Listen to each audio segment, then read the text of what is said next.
He grabbed her arm in front of the entire town. Not gently. Not with any pretense of civility. Orson Vallow's thick fingers closed, around Marian Ellsworth's wrist, like a vice, yanking her backward just as she reached the bottom step of the train platform, and he did it loudly enough that every head on the street turned to look. This one, he announced to no one and everyone, his voice carrying the particular confidence of a man who had never once been told no by anyone who mattered. This one right here is the woman who's come to make a fool of Silas Rourke. Marian didn't scream. She didn't cry. She looked down at his hand on her arm, then slowly looked up at his face, and something in her expression, something quiet and absolutely unbreakable, made Orson release her before he'd even decided to. That was the moment everything in Red Willow, Wyoming territory changed, and none of them knew it yet. If you've ever arrived somewhere expecting one life and found a completely different one waiting, if you've ever stood in a strange place with everything you owned in a single bag and realized that going back was no longer a real option, then you already understand something about Marian Ellsworth before I tell you a single word more. This story is going to ask you something. It's going to ask you what you would have done. And I promise you, the answer is harder than you think. Stay with me until the end. And if this story moves you, if it makes you angry or hopeful, or reminds you of someone you've loved, please subscribe to this channel so you don't miss what comes next. Hit that like button and drop a comment telling me what city or country you're watching from. I want to see how far this story travels. I really do. Now, let me tell you about the letter that built a family. The train from Baltimore took 4 days. Marian had counted every one of them, sitting upright in the second-class car because the ticket Silas Rourke had sent covered second class, and she'd used her last $12 for a decent traveling dress she didn't technically need, but couldn't bring herself not to buy. She was 31 years old, a widow of 3 years, and she had spent those 3 years working in the household of a Baltimore attorney named Augustus Vane, a man whose name she tried not to think about on the long ride west, though his face kept surfacing anyway, sharp and self-satisfied, the way a bad memory always finds you when you're already tired. She had the letter. She'd read it so many times that the paper had gone soft at the folds. It was a good letter. Careful, honest, in a plain-spoken way she'd found immediately trustworthy. Silas Rourke, widower, rancher, father of one son, age 8, had described himself without flattery. He'd said his ranch needed a woman's management. He'd said his boy needed steadiness. He hadn't once promised love, which Marian had found more reassuring than any romantic overture would have been. She wasn't 20 anymore. She understood that love was something that either grew or it didn't, and a man who admitted that up front was a man she could respect. She'd written back 3 times before she agreed. She wasn't impulsive by nature. Her first husband, a gentle schoolteacher named Robert, had died of a lung infection 2 winters after their wedding, and she'd learned the hard way that life didn't require impulsiveness or caution with any particular fairness. It took what it took and left what it left. You made decisions with whatever information you had, and you lived with the consequences. She had made her decision. She stepped off the train in Red Willow on a Thursday afternoon in late April, and the air smelled different than anything she'd ever breathed, wide and dry. And something underneath it she couldn't name. Something like space itself had a smell. She was looking for a man matching the description in the letters. Medium height, dark hair going gray at the temples, usually wore a brown coat. She scanned its windows were dark. She scanned the platform and the street beyond it, and she found him almost immediately a man standing back from the crowd with his hands in his coat pockets and his jaw set the way men set their jaws when they're bracing for something unpleasant. She started toward him. That was when Orson Vallow grabbed her arm. She'd heard of Orson Vallow only once. Briefly, in one of the early letters a merchant, Silas, had written, well-regarded locally, though the phrase had a flatness to it that told her Silas's regard was some less than warm. She hadn't thought much about it. Towns had their prominent men. She'd grown up around prominent men. She knew what they looked like when they decided they had the right to handle something.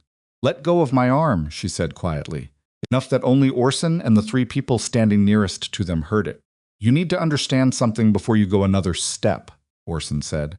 He released her wrist. She'd given him no other option with that look, but he planted himself between her and the rest of the platform like a man blocking a doorway. This town doesn't need what you're bringing. Silas Rourke isn't in the market for a wife. Whatever some advertisement told you, you do yourself a kindness getting right back on that train. Marian looked at him steadily. She was not a woman who flushed easily or whose hands shook under pressure. She'd learned that about herself in the Vane household where pressure had been a daily condition. I have a letter, she said. I have a correspondence of several months. I have a train ticket that was sent to me by Silas Rourke himself. I don't doubt any of that, Orson said, with the smug patience of a man who already knows the end of the story. But maybe you want to talk to Silas before you start making claims.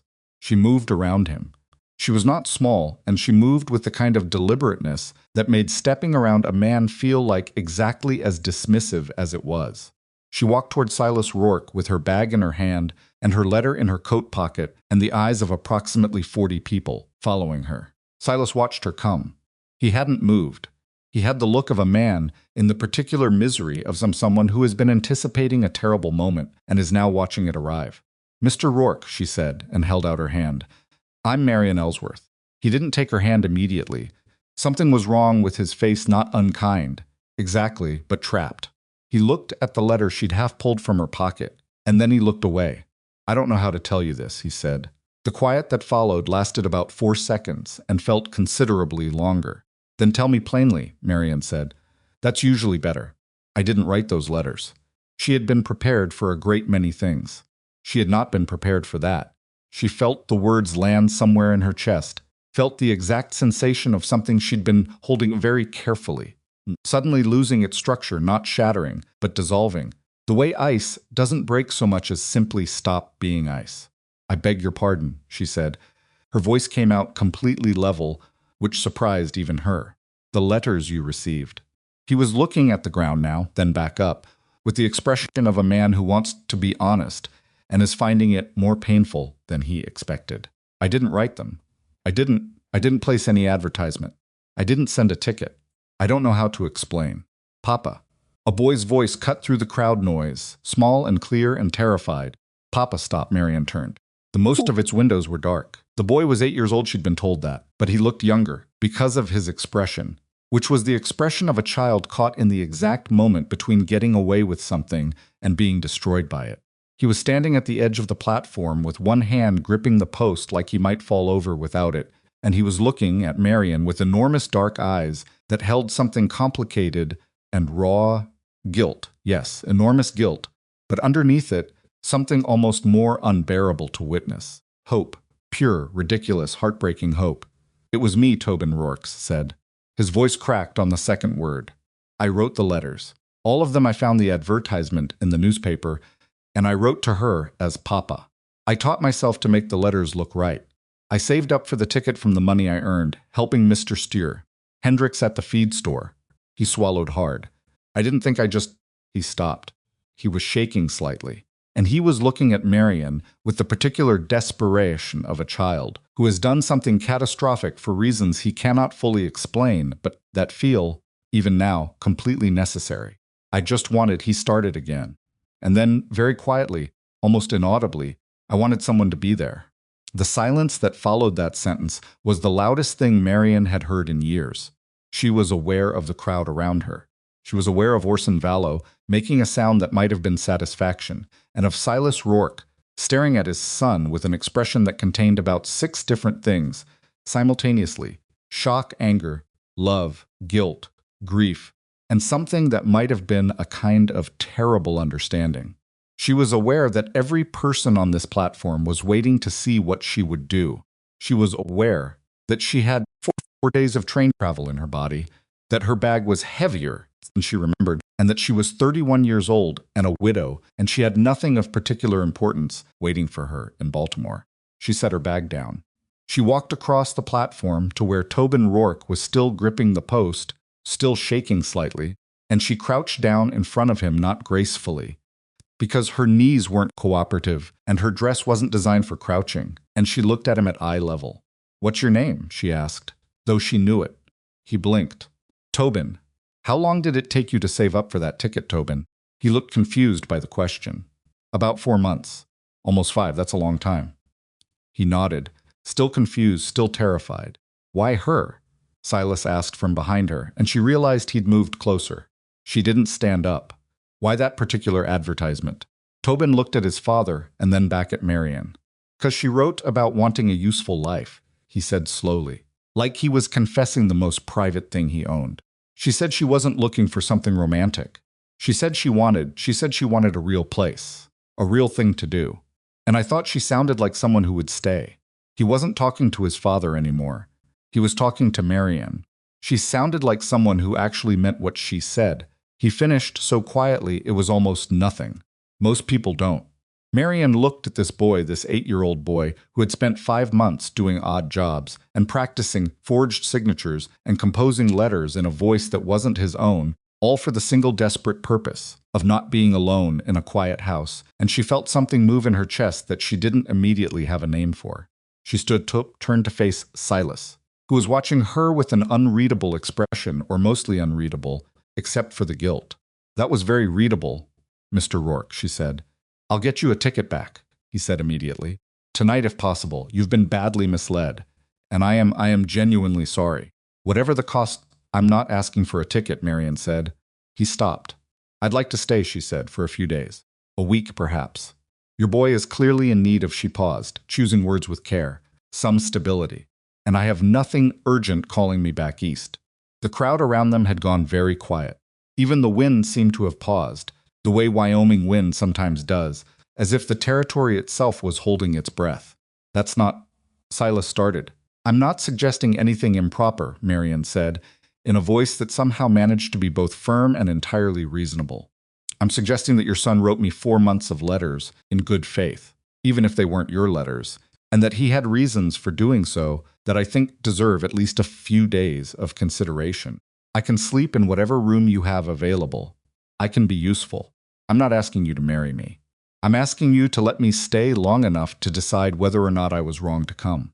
Silas Rourke looked at her for a long moment. Then he looked at Tobin, who was staring at Marian with the expression of someone witnessing an event they'd given up, expecting. "The sewing room," Silas said finally, in a voice that sounded like a man talking against his own better judgment. It hasn't been used in a while. You'll need to air it out." "I've aired out rooms before," Marian said. She picked up her bag. She did not look at Orson Vallow as she walked past him. She was fairly certain she didn't need to. But as she followed Silas Rourke toward the wagon he'd parked at the end of the street, Marian Ellsworth allowed herself exactly 3 seconds of private acknowledgement. She had come here expecting a husband and instead found a lonely boy, a broken man, and a town that had already decided what kind of woman she was. She had been underestimated before. She had never once found it fatal. The wagon wheel caught a rut leaving town, jostling her bag sideways, and Tobin, sitting between her and his father, with his hands knotted in his lap, reached out and steadied it without being asked. She looked at him. He looked at her. Neither of them said anything. But something passed between them in that moment. Something quiet and preliminary and real, and Marian Ellsworth, who had learned the hard way not to trust early warmth, felt it anyway. Raven Creek Ranch sat about 4 miles outside Red Willow, and by the time they reached it, the light had gone golden and low. The house was large enough and plainly made, and she could see immediately that it had once been cared for and was now being merely maintained, the difference between a home and a structure that people lived inside. Silas unhitched the horse with the efficiency of a man who did everything alone. Tobin helped with Outward Dark.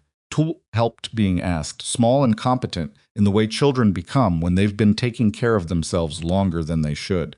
Marian stood in the yard for a moment and looked at the house and the fence line and the bare garden beds that had probably been beautiful once. She looked at the two of them, father and son, moving around each other with practiced coordination and almost no conversation. And she understood something.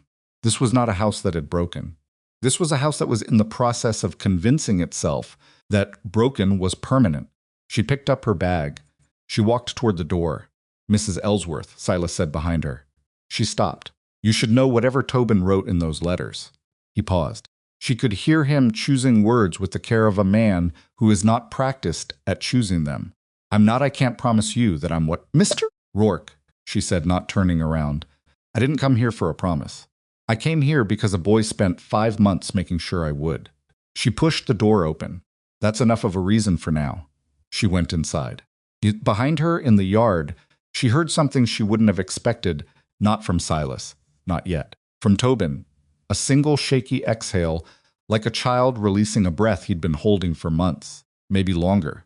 In the sewing room, small, dusty, smelling of cedar and old lavender, and something underneath that might have been grief. Marian set her bag on the floor and sat on the edge of the narrow bed and put her face in her hands. Not crying. She wasn't crying. She was simply sitting in the brief private space between one version of her life and whatever came next, letting herself feel the full weight of how completely nothing had gone according to plan. Then she lifted her head. She looked at the window. Outside, the Wyoming evening was doing something extraordinary, with the light all of it amber and long-shadowed and utterly indifferent to her plans. She had nothing certain ahead of her. A borrowed room. A cautious man. A boy who had forged his father's name and somehow impossibly gotten her right. Marian Ellsworth straightened her back. She began to unpack. The sewing room had a single window that faced east, which meant Marian woke every morning to whatever the Wyoming sky decided to do with its first light. Some mornings that was rose and gold and almost unbearably generous. Other mornings it was flat gray and mean, the kind of light that told you to keep your expectations modest. She'd been at Raven Creek for 3 days before she understood the rhythm of the house, or rather the absence of one.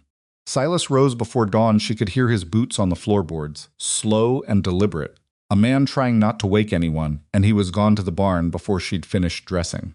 Tobin would appear in the kitchen sometime around 7, quiet in the particular way of children who have learned that noise draws attention, and attention isn't always safe. He'd make himself whatever he could reach, usually cold biscuits from the day before, and he'd eat standing at the counter, with one eye on the door, like he expected to be told he was doing it wrong. The first morning, Marian had simply watched this and said nothing. The second morning, she'd started a fire in the stove and made proper oatmeal with the dried apples she'd found in a tin above the window, and she put a bowl in front of Tobin without making any comment about it. He'd looked at the bowl, then at her, then back at the bowl. "It's oatmeal," she said. "I know what it is. Then eat it before it gets cold." He ate it. He didn't say thank you, which she didn't require of him, but he ate all of it, scraping the bowl with a seriousness that told her something about how often he ate a real breakfast. By the third morning, he was sitting at the pour she'd finished cooking, which she took as a reasonable form of communication, Silas noticed. She could tell, because he stopped in the kitchen doorway on the fourth morning, saw Tobin at the table with a full bowl and a somewhat less guarded expression than usual, and said nothing, just stood there for a moment, hat in his hand, and then left. But he came back inside 20 minutes later, which he hadn't done the previous mornings, and he poured himself coffee and stood at the counter drinking it. He didn't say anything to her. She didn't say anything to him. Tobin looked back and forth between them like he was watching something he didn't dare name. That was the beginning of what they had, which wasn't much yet, but was more than it had been. The house needed work. Marian wasn't the kind of woman who could see a thing that needed doing and leave it undone. It wasn't virtue so much as the practical result of years of managing someone else's household, where leaving things undone had consequences she'd rather not repeat. She started small. She replaced the kitchen curtains, which had gone gray and brittle, with a pair she sewed from flour sacks she found in the cellar. She scrubbed the pantry, shelves, and reorganized them so you could see what was there without moving 6 things to find the one you wanted. She found the garden beds behind the house, 5 of them, the soil gone hard and weedy, and she started turning the earth in the evenings before the light failed. Tobin followed her to the garden on the second evening. He didn't ask if he could help. He just picked up the smaller fork that was leaning against to the one's sheets, the bed next to the one she was working. She didn't tell him he was doing it wrong, even when he was doing it wrong. "What are you going to plant?" he asked, after about 10 minutes of companionable silence. What was here before? He thought about it. Beans. Squash. Some kind of flower my mother liked. I don't remember what they were called. Yellow ones. Coreopsis, maybe. Or black-eyed Susans. Maybe. He stabbed the fork into the dirt. She was the one who kept the garden. Papa doesn't. He doesn't really do much with it. I can see that. He's not bad at things, Tobin said, with the particular defensive loyalties of a child who loves someone they're also worried about. He just There's a lot to do on the ranch. And after Mama, he stopped. Started again. It's hard to do the things she did. It feels wrong somehow. Like if he does them, it means she's really gone. Marian kept working the soil. She didn't look at him when she asked, how long has she been gone? 2 years and 4 months. The precision of that number, 2 years and 4 months, not 2 years, not almost 2.5, told her more than anything else he'd said. Do you miss her? She asked, and immediately wondered if it was the wrong question. But Tobin just nodded, once, in the serious way he had that seemed older than 8, every day. But I miss Papa too, and he's still here. That's the part I don't know how to explain. Marian set down her fork. She looked at this boy, this strange, brave, reckless, lonely boy, and felt something she recognized as kinship, which was not the same as affection, but was often its predecessor. You don't have to explain it, she said. That's actually a very clear thing to say. He looked at her sideways, uncertain whether she was serious. She picked up her fork and kept working, and after a moment he did too. That evening Silas found them in the garden and stood at the fence for a moment watching, and Marian didn't look up. She heard him go back inside.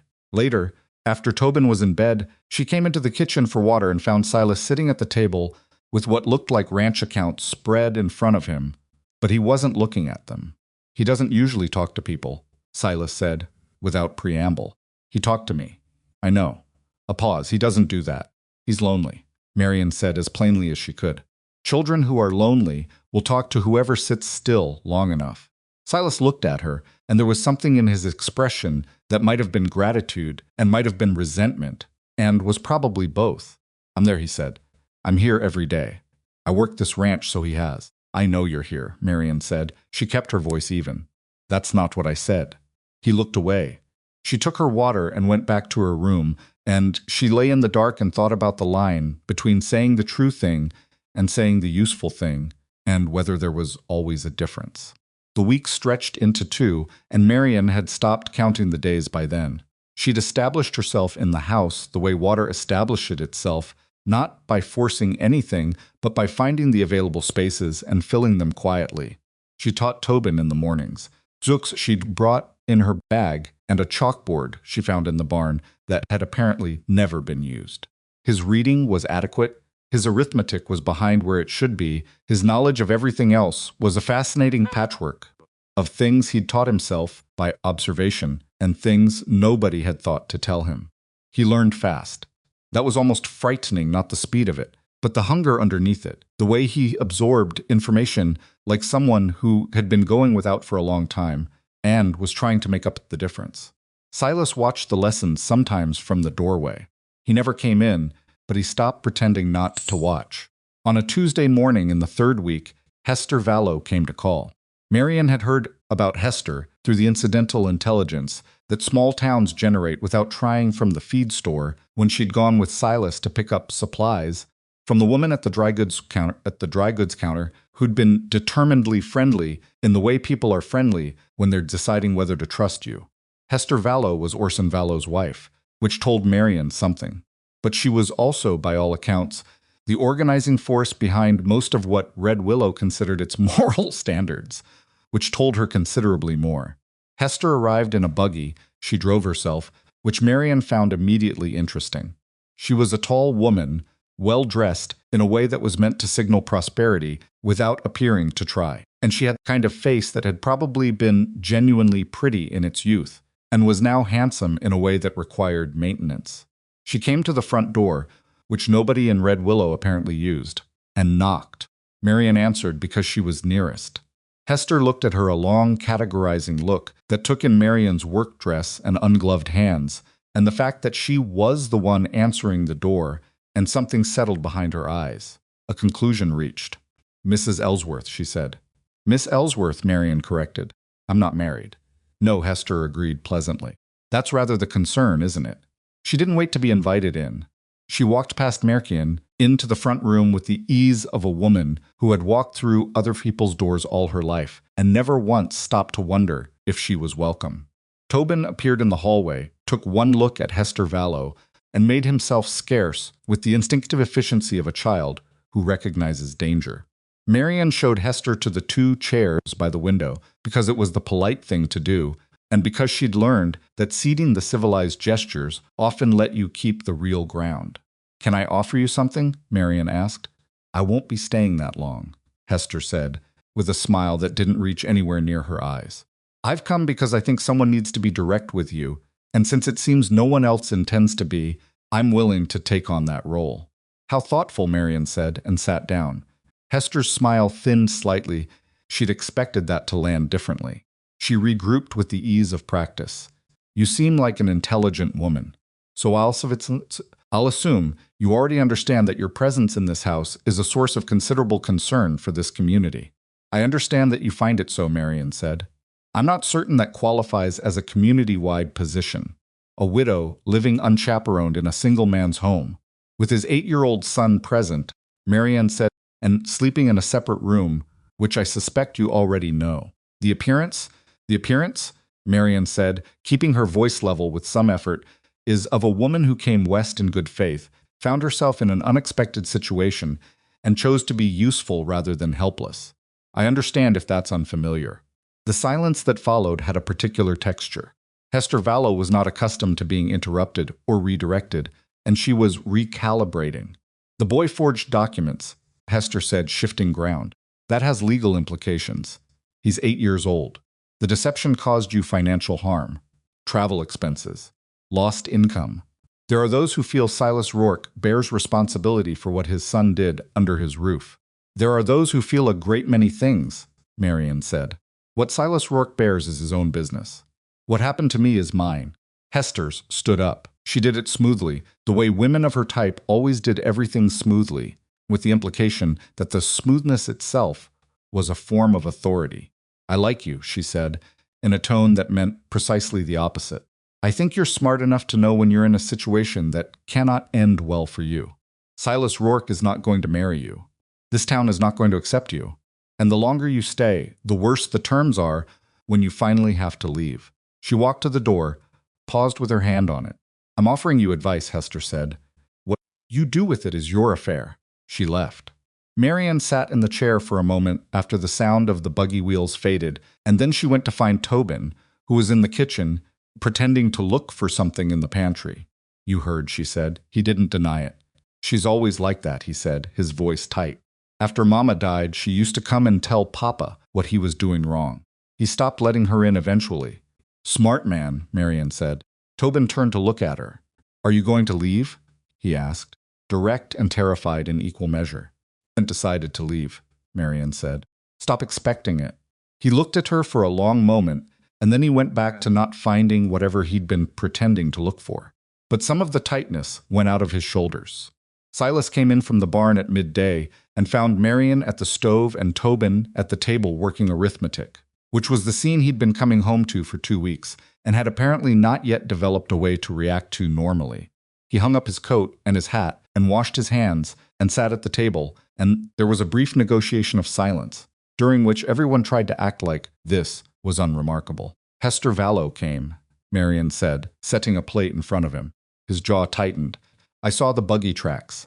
She had concerns about my being here. I imagine she did." He picked up his fork. "What did she say?" "That the town is troubled by the arrangement. That there may be legal implications regarding Tobin's deception. That I should leave before the terms get worse." Silas set down his fork. He looked at Marian across the table with an expression she was beginning to learn, not blank but locked. The face of a man who has practiced making his feelings unavailable. "She doesn't speak for the whole town," he said. "She speaks for enough of it," Marian said. "I think we both know that." He said nothing. "I'm not telling you this to frighten you," Marian said. "I'm telling you because if something's coming, it's better to see it from a distance." He picked up his fork again. "Eat," he said to Tobin, who had been watching this exchange with his spoons suspended halfway to his mouth. Tobin ate. The legal trouble materialized 10 days later, which was faster than Marian had expected and slower than she'd feared. 2 men arrived at the ranch, not sheriff's deputies exactly, but something adjacent, representatives of what Red Willow apparently considered its governing apparatus when it wanted to move without making it look official. They had papers. The papers were real enough, duly signed, invoking local ordinances about cohabitation and moral standing that Marian had not previously known existed and suspected had been invented for the occasion, or at least dusted off from somewhere obscure and given new urgency. The substance of it was this: Silas Rourke must either marry Marian Ellsworth or she must vacate his property within 7 days. They served the papers in the yard, where Tobin could see from the window. Silas stood in the yard and read the papers twice without speaking. The men watched him, with the particular discomfort of people who are following instructions they don't entirely believe in, but have committed to regardless. "This is Hester Vallow's doing," Silas said finally. "It's a community concern, Mr. Rourke." The taller of the two men said, with some unease. "It's Hester Vallow's doing," Silas repeated, like he was clarifying a fact rather than making an accusation, and handed the papers back. "Tell whoever needs to hear it that I'll give an answer in 3 days." The men left. Silas stood in the yard for a while after, looking at the road they'd taken, and then he came inside. Marian was at the kitchen table. She'd heard everything. "You don't have to," she started. "I know what I don't have to," he said. His voice was controlled in the way that costs something. "Give me 3 days to think." "Take whatever you need," she said. "But I want to say something first." He waited. "I'm not going to be married as a legal maneuver," she said. "If that's what you're considering, I'd rather take a room in town and work out whatever arrangement satisfies their ordinance. I've managed on my own before." Something moved behind his eyes. Complicated and quick. "You'd do that, without hesitation. You'd move into town, by yourself, under whatever they decide to call this situation." Yes, she met his eyes. "Because a marriage that's nothing but paperwork isn't a marriage. And I didn't come 2,000 miles to sign paperwork." He looked at her for a long moment. Then he nodded once. Short, the way he agreed to things, and went back outside. She heard him in the barn for a long time after that, working at something, the particular rhythm of solitary physical labor that is also a form of thinking. She made supper. Tobin came and sat at the table and did not ask what was going to happen, which was the clearest sign she'd had, yet of how much he'd already learned to absorb without asking. "Eat," she said, setting his plate down. He ate. The 3 days that followed were quiet in the way of a sky that's doing something serious on the horizon. Silas was present at meals but said little. Tobin watched both of them with the alert, careful attention of a child who has learned to read atmospheres before they break.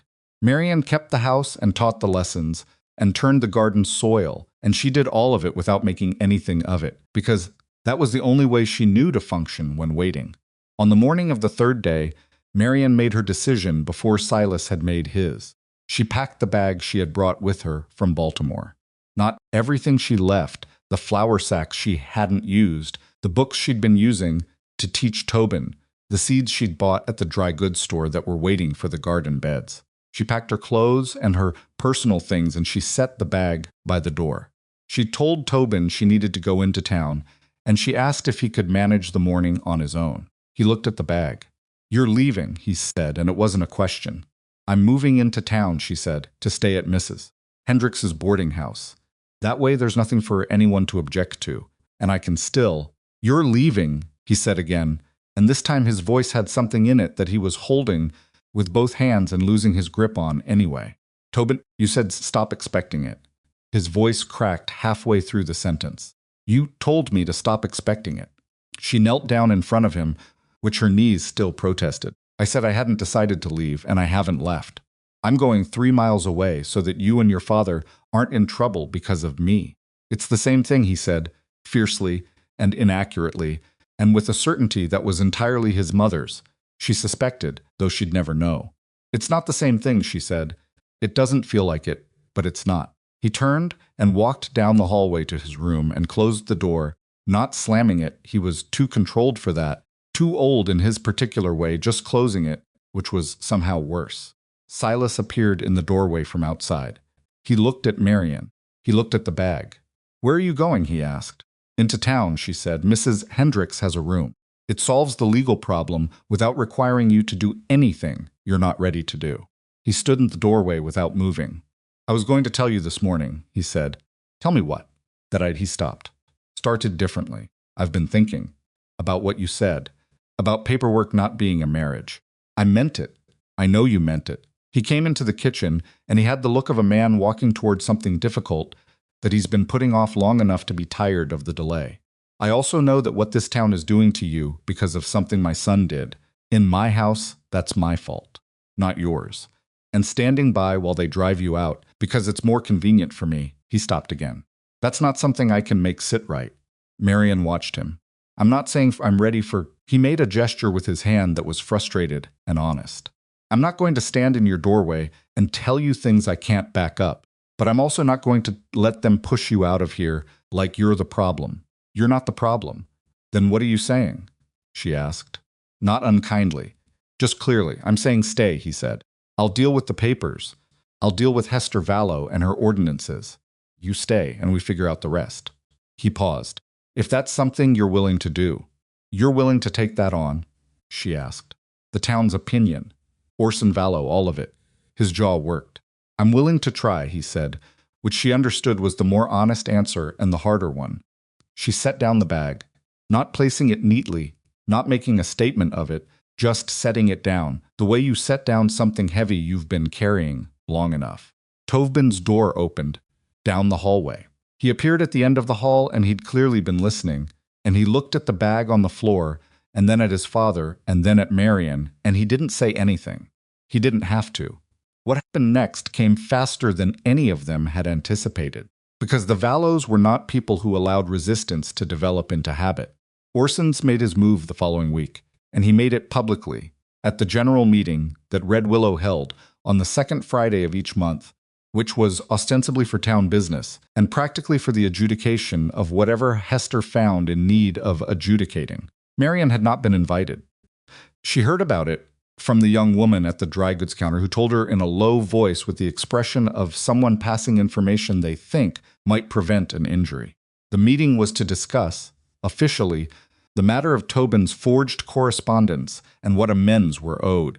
The amends they settled on were not directed at Tobin. The formal citation arrived at Raven Creek 2 days later, signed by Orson Vallow in his capacity, as Marian read the title twice, Civic Accounts Representative, which she was fairly certain was not an actual office, but had been made to sound like one with sufficient confidence. The citation assessed financial damages for fraudulent correspondence and transportation costs incurred. The amount came to just over $40, which in 1882 Wyoming was not a trivial sum. The damages were assessed against Silas Rourke. Silas read the paper at the kitchen table and said nothing for a long time. "I'll pay it," he said finally. "With what?" Marian asked. She'd seen the ranch accounts well enough by now to know what $40 looked like against the margins they were working with. He looked at the window. "The breeding mare," he said, in the flat voice of someone identifying which thing they can afford to lose. "Hendricks has been after me to sell her for 2 seasons. Something happened in Marian's chest that she didn't examine too closely. She looked at the paper. She looked at Silas. She thought about the mare, a beautiful, careful animal that Tobin had told her his father had raised from a foal that carried his mother's name scratched into the post of her stall. "No," she said. Silas looked at her. "I'll pay it," she said. "With what?" he asked, deliberately using her own question. "I'll work it off," she said. "If they want damages paid in labor, I can do labor. I'll go to Orson Vallow, and I'll offer to work off the debt through town service. Cooking, cleaning, mending, whatever they need. I'm capable of it, and it won't cost you the mare." The look on Silas's face was complicated and pained and a little angry. "You're not going to go scrub floors for Orson Vallow on my behalf." "I'm going to scrub floors for Orson Vallow on my own behalf," she said, "because the alternative is you selling an animal you should never have to sell, and I'm not willing to watch that happen because of a situation I walked into with my eyes open." She paused. "I'm not asking your permission." "Marian," he said again, and this time it had a different quality, not argument exactly, but something urgent underneath it. "I've done hard work before," she said. "It won't break." He was quiet for a long time. Outside, the Wyoming wind moved against the house, pressing on it the way it always did, testing whether the thing was solid. "I don't like it," he said. "I know. I don't like you doing this. I know that too." He looked at the paper again and then at her, and she could see the war behind his eyes between pride and practicality, between what he wanted to do and what he could actually do, between the man who wanted to protect her and the man who had no good way to. "They'll make it difficult," he said. "On purpose." "I expect they will," she said, "and you're going to do it anyway." She met his eyes. "I've been doing difficult things on purpose for most of my adult life," she said. "That's not new to me." He pushed the paper across the table. His hand stayed on it for a moment, flat-palmed, like he was trying one more time to change what it said. Then he lifted his hand. "Then I'll drive you into town," he said. "Tomorrow morning. You don't have to." "Tomorrow morning," he repeated. The way he said it left no room for the conversation to go any further in that direction. Tobin appeared in the doorway again. He had a talent for doorways and looked at the paper on the table and and then at his father's face and then at Marian's. "Is it because of me?" he asked. No preamble, just the question in the blunt, self-incriminating way children have when they're trying to be honest, even though being honest costs something. Neither Marian nor Silas answered immediately, which was its own kind of answer. "Yeah," Tobin said. His voice was flat. "Okay," he went back down the hallway. Silas closed his eyes for a moment. When he opened them, he looked like a man carrying a weight he was trying to redistribute and finding no configuration that worked. "He'll carry this," Silas said quietly, almost to himself. "He's already carrying it," Marian said. "What matters is what he sees us do with it." Silas looked at her. "He's watching everything," she said. "Both of us. He's 8 years old, and he's watching every choice we make, and he's deciding what people do when things get hard." So she stood up. "We do the thing, and we do it without making it about punishment or shame. We just do it." She picked up the citation and folded it along its original crease and set it on the where she kept the things that needed to be dealt with. "I'll have supper ready in an hour," she said. She went to the stove. Behind her, she heard Silas sit there for a while longer, the particular silence of a man rearranging his understanding of something. Then she heard him get up and go down the hallway, and she heard him knock on Tobin's door, and she heard the door open. She didn't hear what he said. She didn't try to. She made supper. The fire in the stove was uneven. It needed new wood in one of the back compartments, and the beans took longer than they should have, and she burned the cornbread slightly on one side. It wasn't a good supper by any measure she would have held herself to 6 weeks ago. But Tobin came to the table with a slightly less ruined expression, and Silas sat across from her and ate without comment, and outside the Wyoming evening did its long, slow, indifferent thing with the light. Marian looked at the two of them, father and son, broken in different places, holding each other up without quite knowing how, and she thought about the letter in her coat pocket, the one she'd read until the paper went soft at the folds. She hadn't written looking for this. She hadn't been looking for any of this. But she was here, and supper was on the table, and tomorrow she would walk into Red Willows and accept whatever they chose to make difficult a sip, and she would do it without asking either of them to save her. That had to be enough for now. It was enough. Silas drove her into town the next morning without speaking much, which she had come to understand was not nonsense, but simply the way he occupied difficult moments quietly, with his hands doing something useful, his eyes on the road. Tobin had asked to come. Silas had said no. The boy had accepted this with the compressed, furious dignity of a child who knows arguing will cost more than it gains, and he'd stood in the yard, watching the wagon go with his arms at his sides, and his jaw set in a way that was unmistakably his father's. Marian had looked back once. Just once. Then she'd looked at the road ahead. Orson Vallows Mercantile occupied the largest building on Red Willows Main Street, which told you everything you needed to know about what Orson Vallow considered the center of the universe. He was behind the counter when Marian walked in, and the way his expression shifted just slightly, just a fraction, a small private satisfaction he didn't quite manage to suppress told her that he'd been expecting this visit and had been looking forward to it. Silas had come in with her.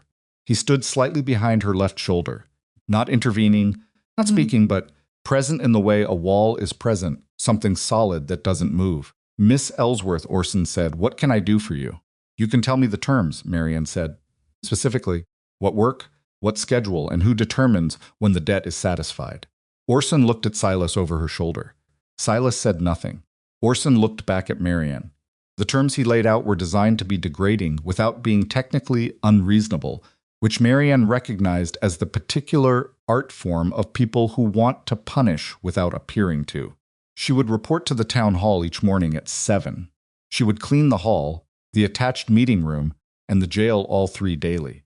She would wash and mend linens for the town offices. On Tuesdays and Fridays, she would cook the midday meal for whatever civic functions were taking place. The debt would be considered settled when Orson Vallow, in his capacity as civic accounts representative, determined it to be so. There was no fixed endpoint. There was no defined sum of labor that corresponded to the $40 figure. She'd noticed that. She didn't say so. Fine, she said. Orson blinked. He'd expected negotiation, or objection, or perhaps tears, and her flat acceptance landed wrong for him. Starting Monday, he said, recovering.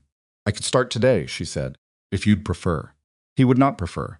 She could see. Starting today wasn't part of whatever had arranged in his head, but he couldn't say so without revealing that the timing mattered to him more than the work. Monday, he said again firmly.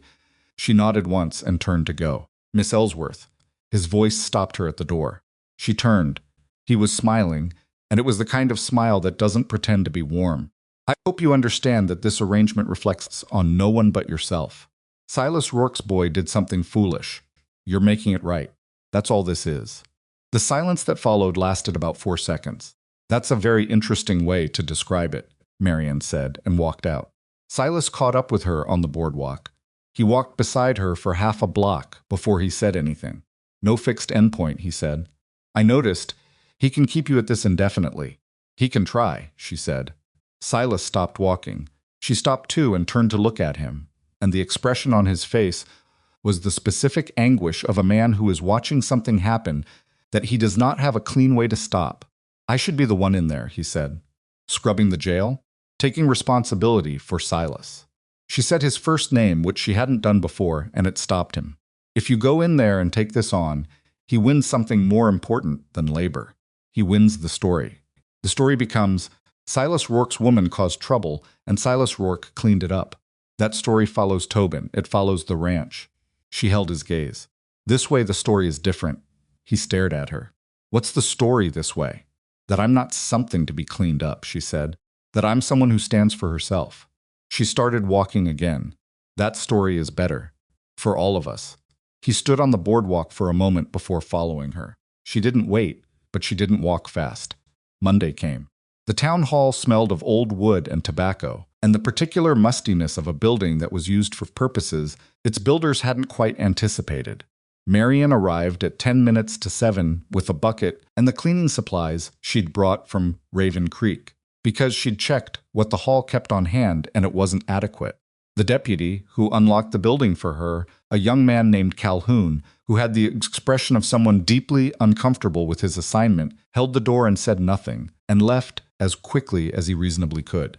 She started with the jail, because it was the worst of it, and she'd learned long ago that doing the worst thing first was the only sensible approach.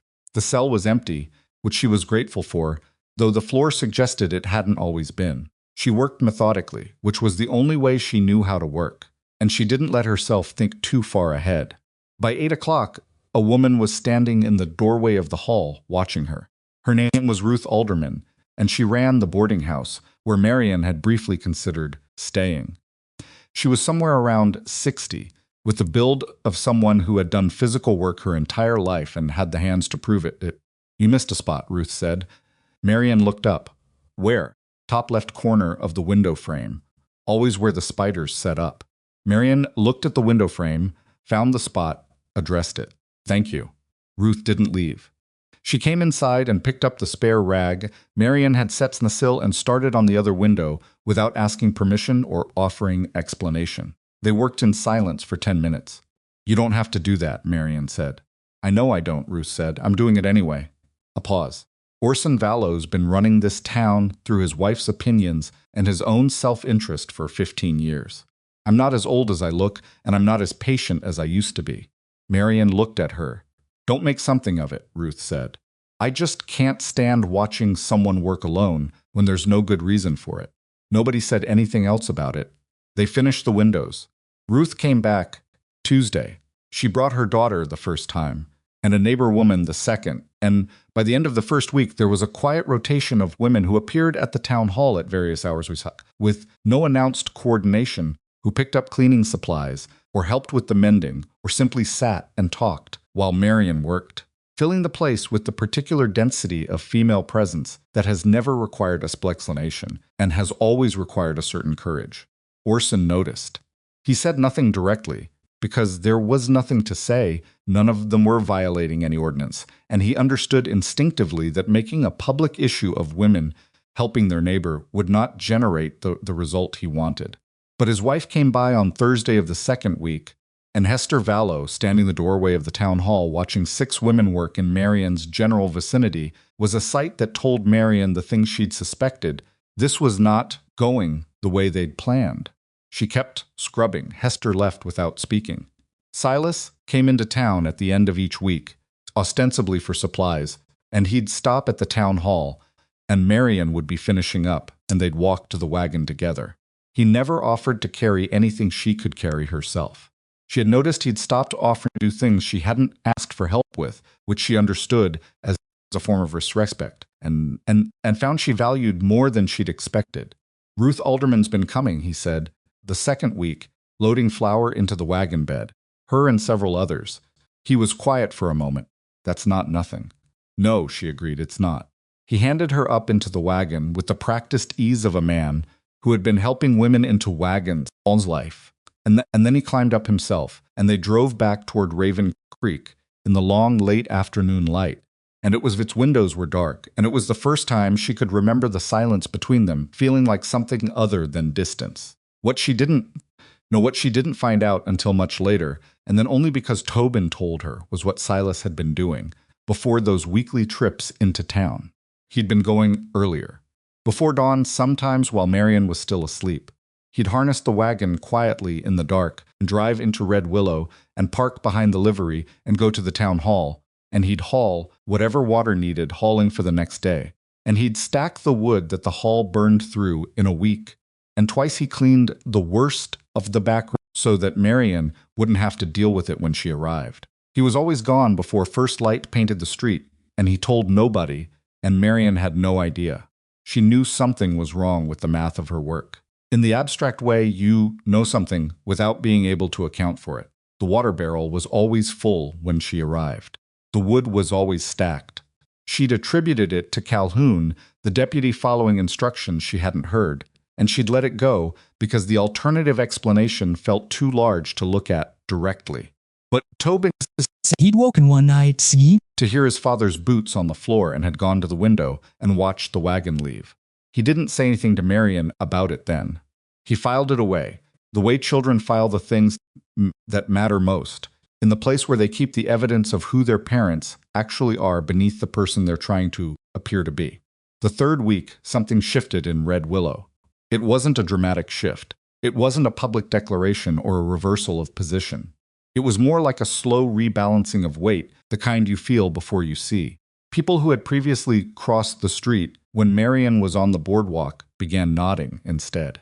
The woman at the dry goods counter started adding small things to her order that she hadn't asked for, an extra packet of needles, a better quality of thread, and charging her the original price without comment.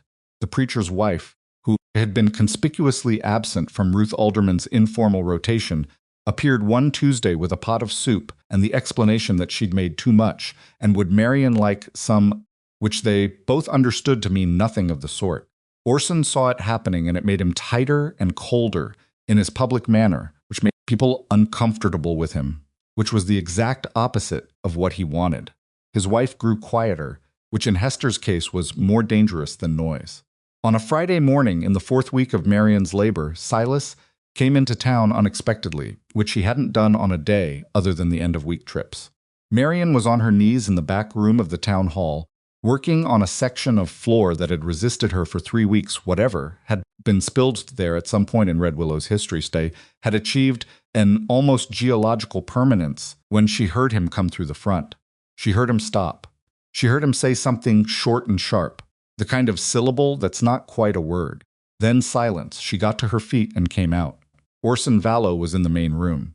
He'd walked in from those were dark. He'd walked in from the street side, and he and Silas were standing at opposite ends of the hall with the particular stillness of two men who have been disliking each other for long enough that courtesy has become a kind of insult. Silas, Orson said. I didn't realize you were expected. I'm not, Silas said. He looked at Marian, a quick, assessing look that took in the bucket and the rag and the state of her dress. Something in his face tightened. I came to talk to Vallow. About Orson asked pleasantly. The end point, Silas said. You said when the debt is satisfied. We're going on 4 weeks. I want to know what satisfied means. That's its discretion, Orson said. I know that's what the paper says. Silas's voice was level, but underneath it was something that had been building for a long time. I'm asking what it actually means. What number? What amount of labor? What calendar date? Give me something specific. Orson tilted his head. The debt stands at $40. I'll let you know when I feel it's been addressed. That's not an answer. It's the answer I have, Orson said, with perfect pleasantness. You're welcome to take it up with the civic committee if you feel the terms are unjust. Silas looked at him for a long moment. You know what I think, he said. His voice had gone very quiet, which Marian had begun to understand was actually more concerning than when it was loud. I think you don't want this satisfied. I think the debt was never really the point. Orson's pleasant expressions stayed in place with the slight rigidity of something that was now being held deliberately. I don't know what you're suggesting. I'm suggesting, Silas said, that this has been about making her leave from the start, and she hasn't, and that's inconvenient for you. He paused. And I'm suggesting that continuing to use a forged letter written by an 8-year-old as grounds to work an innocent woman without wages, with no defined endpoint, is something I'm no longer willing to pretend is legitimate. The hall was very quiet. Marian stood in the doorway to the back room and didn't speak. This was not her scene to manage. She knew that with a clarity that surprised her, because managing scenes was something she was good at and accustomed to. But this one was Silas's, and she held still and let it be his. Be careful, Silas, Orson said. There was less pleasantness in it now. I am being careful, Silas said. What I'm going to do now is take Marian home, and you're going to let that happen, and then you and I are going to sort out the actual terms of this debt in a way that can be written down and agreed to by people who aren't you alone. He looked at Orson with the flat calm of a man who has made a decision and is living with the weight of it. That's what's going to happen. Orson said nothing. Silas picked up Marian's bucket, which was not nothing the deliberateness of it, the ordinary domesticity of the gesture, a man picking up a cleaning bucket in a government hall, as if it were the most natural thing in the world, and he nodded toward the door. She untied her apron. She got her coat. She walked out with him into the bright cold air of the Wyoming morning, and she didn't look back at Orson Vallow's face, though she would have liked to. On the boardwalk, she said, that was either very brave or very foolish. Probably both, Silas said. They walked to the wagon. He's going to find another angle, she said. I know. This makes it worse before it gets better. I know that too. He put her bucket in the wagon bed and turned to face her, and there was something in his expression that she hadn't seen there before, not resolved exactly, but resolved in the direction of something, like a man who has been standing at a door for a long time and has finally decided whether to go through it. But I was tired, he said, of watching it, of letting it go on because it was easier than making it stop. She looked at him. I know it's too late, he said. I know I should have... Don't, she said, not harshly but firmly. Don't tell me what you should have done. I've had enough of what people should have done. Tell me what you're doing now. He held her gaze for a moment. I'm taking you home, he said. She climbed up into the wagon. He drove them out of Red Willow, in silence that felt, for the first time, genuinely comfortable, not the silence of two people avoiding something, but the silence of two people who have gotten through something together and don't need to narrate it. Tobin was at the fence when they pulled in, which meant he'd been watching the road. He looked at both their faces with his particular scanning intelligence and arrived at some conclusion. Everything okay? He asked. Getting there, Silas said. Tobin looked at Marian. She nodded once, which seemed to satisfy him. He held of its windows while Silas unhitched, which was a thing he'd started doing over the past few weeks without anyone asking, small competencies accumulating in the boy like sediment. The gradual result of being in a house where work was done, and he was allowed to be part of it. That evening after supper, Marian found Silas on the porch. He was sitting on the step in the cold, which was something he did when he needed to be outside without being away. And he had a cup of coffee gone cold in his hand that he wasn't drinking. She sat down beside him. Not close, not far, just present. She would have liked you, he said after a while. No preamble. She understood immediately. Your wife? He nodded. She didn't have much patience for people who talked a lot and did nothing. He paused. She'd have said something sharp to you the first day, the way she did to everyone she thought was worth knowing. And then she'd have decided you were all right. Marian looked at the dark line of the fence and the sky beyond it. What was she like? Stubborn, he said. Funny, but the kind of funny that only shows when she's comfortable. Good with animals. Terrible at baking, she never admitted it, but the bread was always wrong somehow. A pause. Patient with me in ways I don't think I deserved. She sounds like someone who knew her own mind, Marian said. She did. He looked at his cold coffee. Tobin has her stubbornness, and her eyes, and her the way he just decides something, and that's it. It's decided. No further discussion. That's her. Marian nodded. He decided you were worth 4 months of odd jobs and forged letters, Silas said. He's not wrong often. First time I've heard you say that, she said, and kept her voice even. He looked at her sideways, and looked at hers. There was something in it that might have been the beginning of a smile, though it didn't quite make it all the way. Don't push your luck, he said. She didn't, but she noted it. The trouble that arrived 11 days later was not the kind that announced itself with a knock at the door. It came in the form of a man who stepped off the afternoon train from the east, who stood on the Red Willow platform and adjusted his cuffs and looked around the town with the measuring expression of someone who has come to collect something. His name was Augustus Vane. Marian didn't know he was in Red Willow until Ruth Alderman came to Raven Creek the following morning, earlier than any visit before, with an expression that meant she'd driven 4 miles to deliver information she'd been turning over all night. There's a man in town, Ruth said when Marian opened the door. Arrived yesterday. Staying at the hotel. Easterner, well-dressed, gives off the smell of money the way some men do. He's been asking questions. Marian's hand was still on the door. About me? Ruth met her eyes. He says he's here on a business matter. But the questions he's been asking, she stopped. He knows your name, Marian. He knew it before anyone told him. Marian took a breath. Something inside her went very still, the way things go still when the thing you've been half expecting arrives and fear and recognition hit at the same time. What does he look like? She asked, though she already knew. Ruth described him in 3 sentences. It was enough.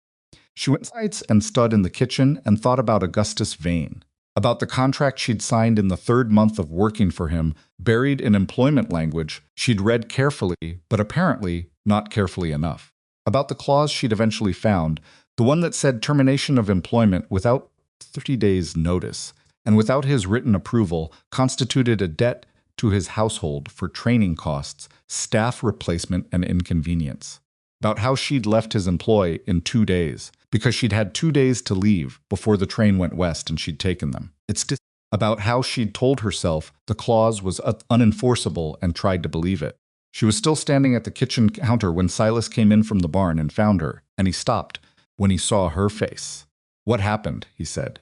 She told him. He listened without interrupting, which was something she'd come to rely on his ability to hold still while she said a difficult thing without finishing her sentences or moving to solutions before she'd finished laying out the problem.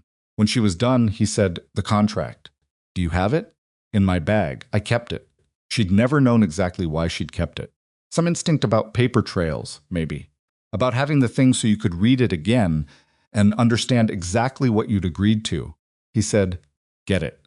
She got it. He read it at the kitchen table while she stood, which was unusual for her. She was normally better at waiting while people read, but she couldn't quite make herself sit down.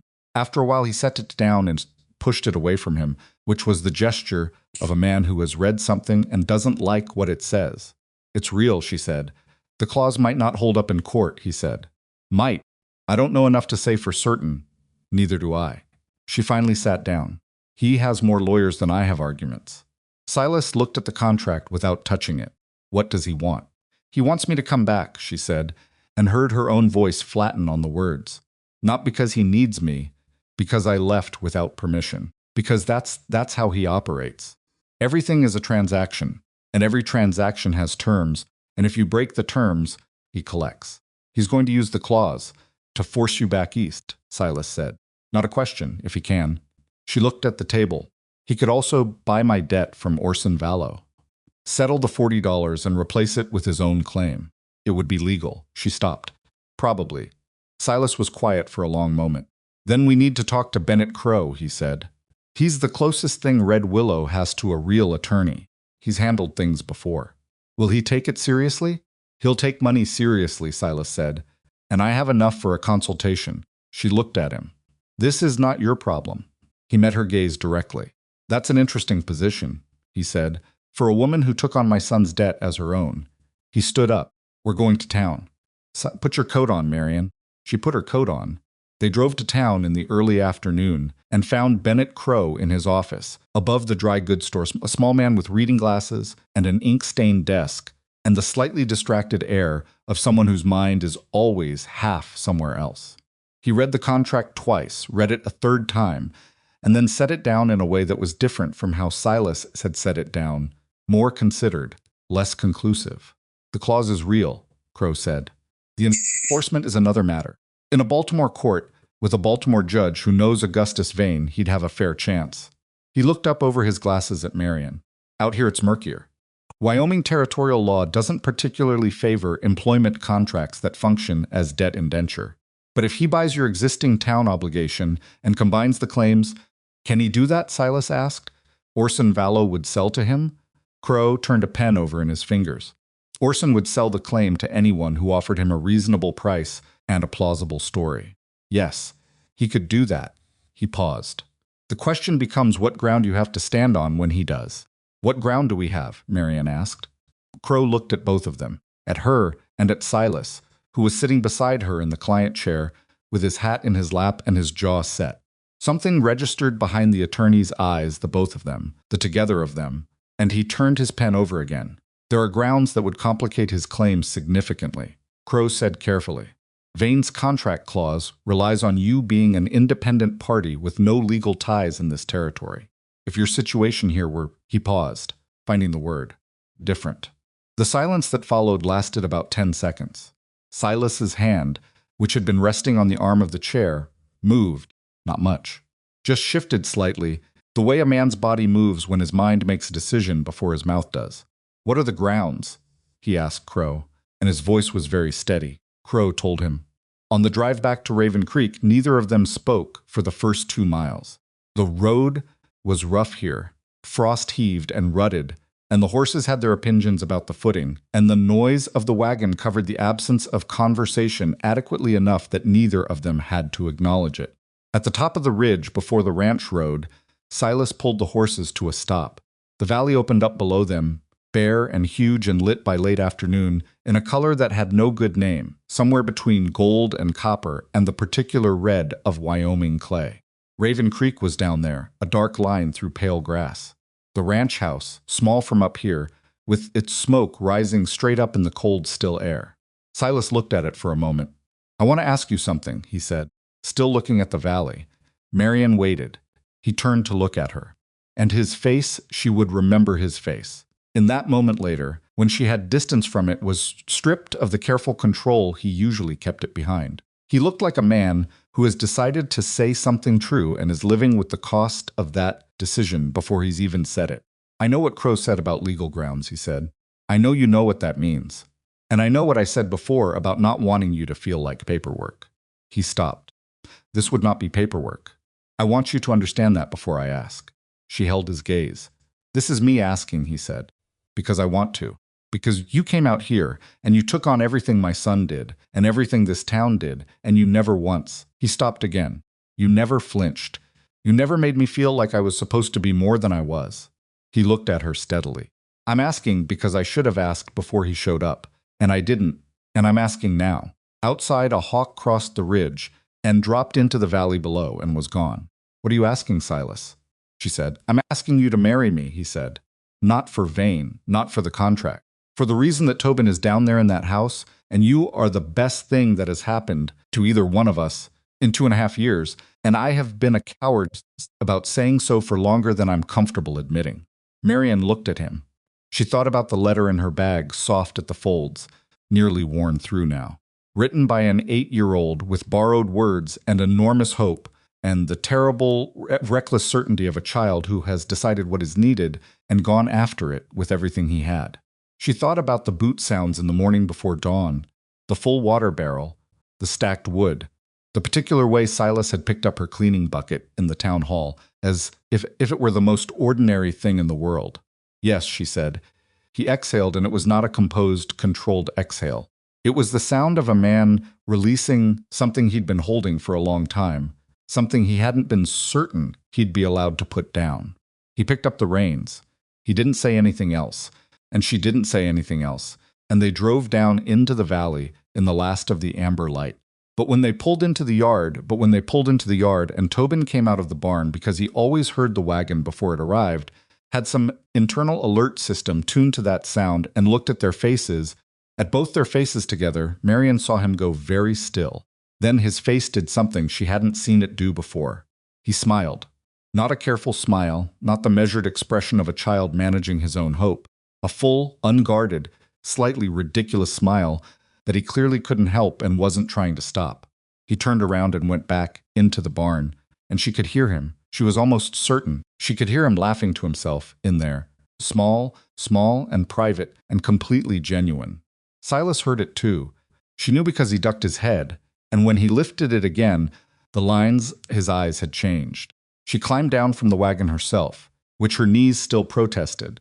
Ahead of her, the house waited warm-windowed, smoke rising, imperfect in every way a real home is imperfect, and she walked toward it in the cold, clear air of a Wyoming evening and felt, without ceremony or fanfare or any of the things she'd been taught to expect from good moments, that she had arrived somewhere she was going to stay. They were married 4 days later. There was no ceremony worth calling one. Bennett Crow knew a justice of the peace is in the next county who owed him a favor and could make the ride in Tusis. And time mattered more than occasion. The man arrived on a Thursday morning, performed the legal minimum in the Raven Creek kitchen with Ruth Alderman and her daughter as witnesses, signed the necessary documents with the careful efficiency of someone who had done this in kitchens before and found nothing remarkable about it, and left before noon. Marian wore the better of her 2 dresses.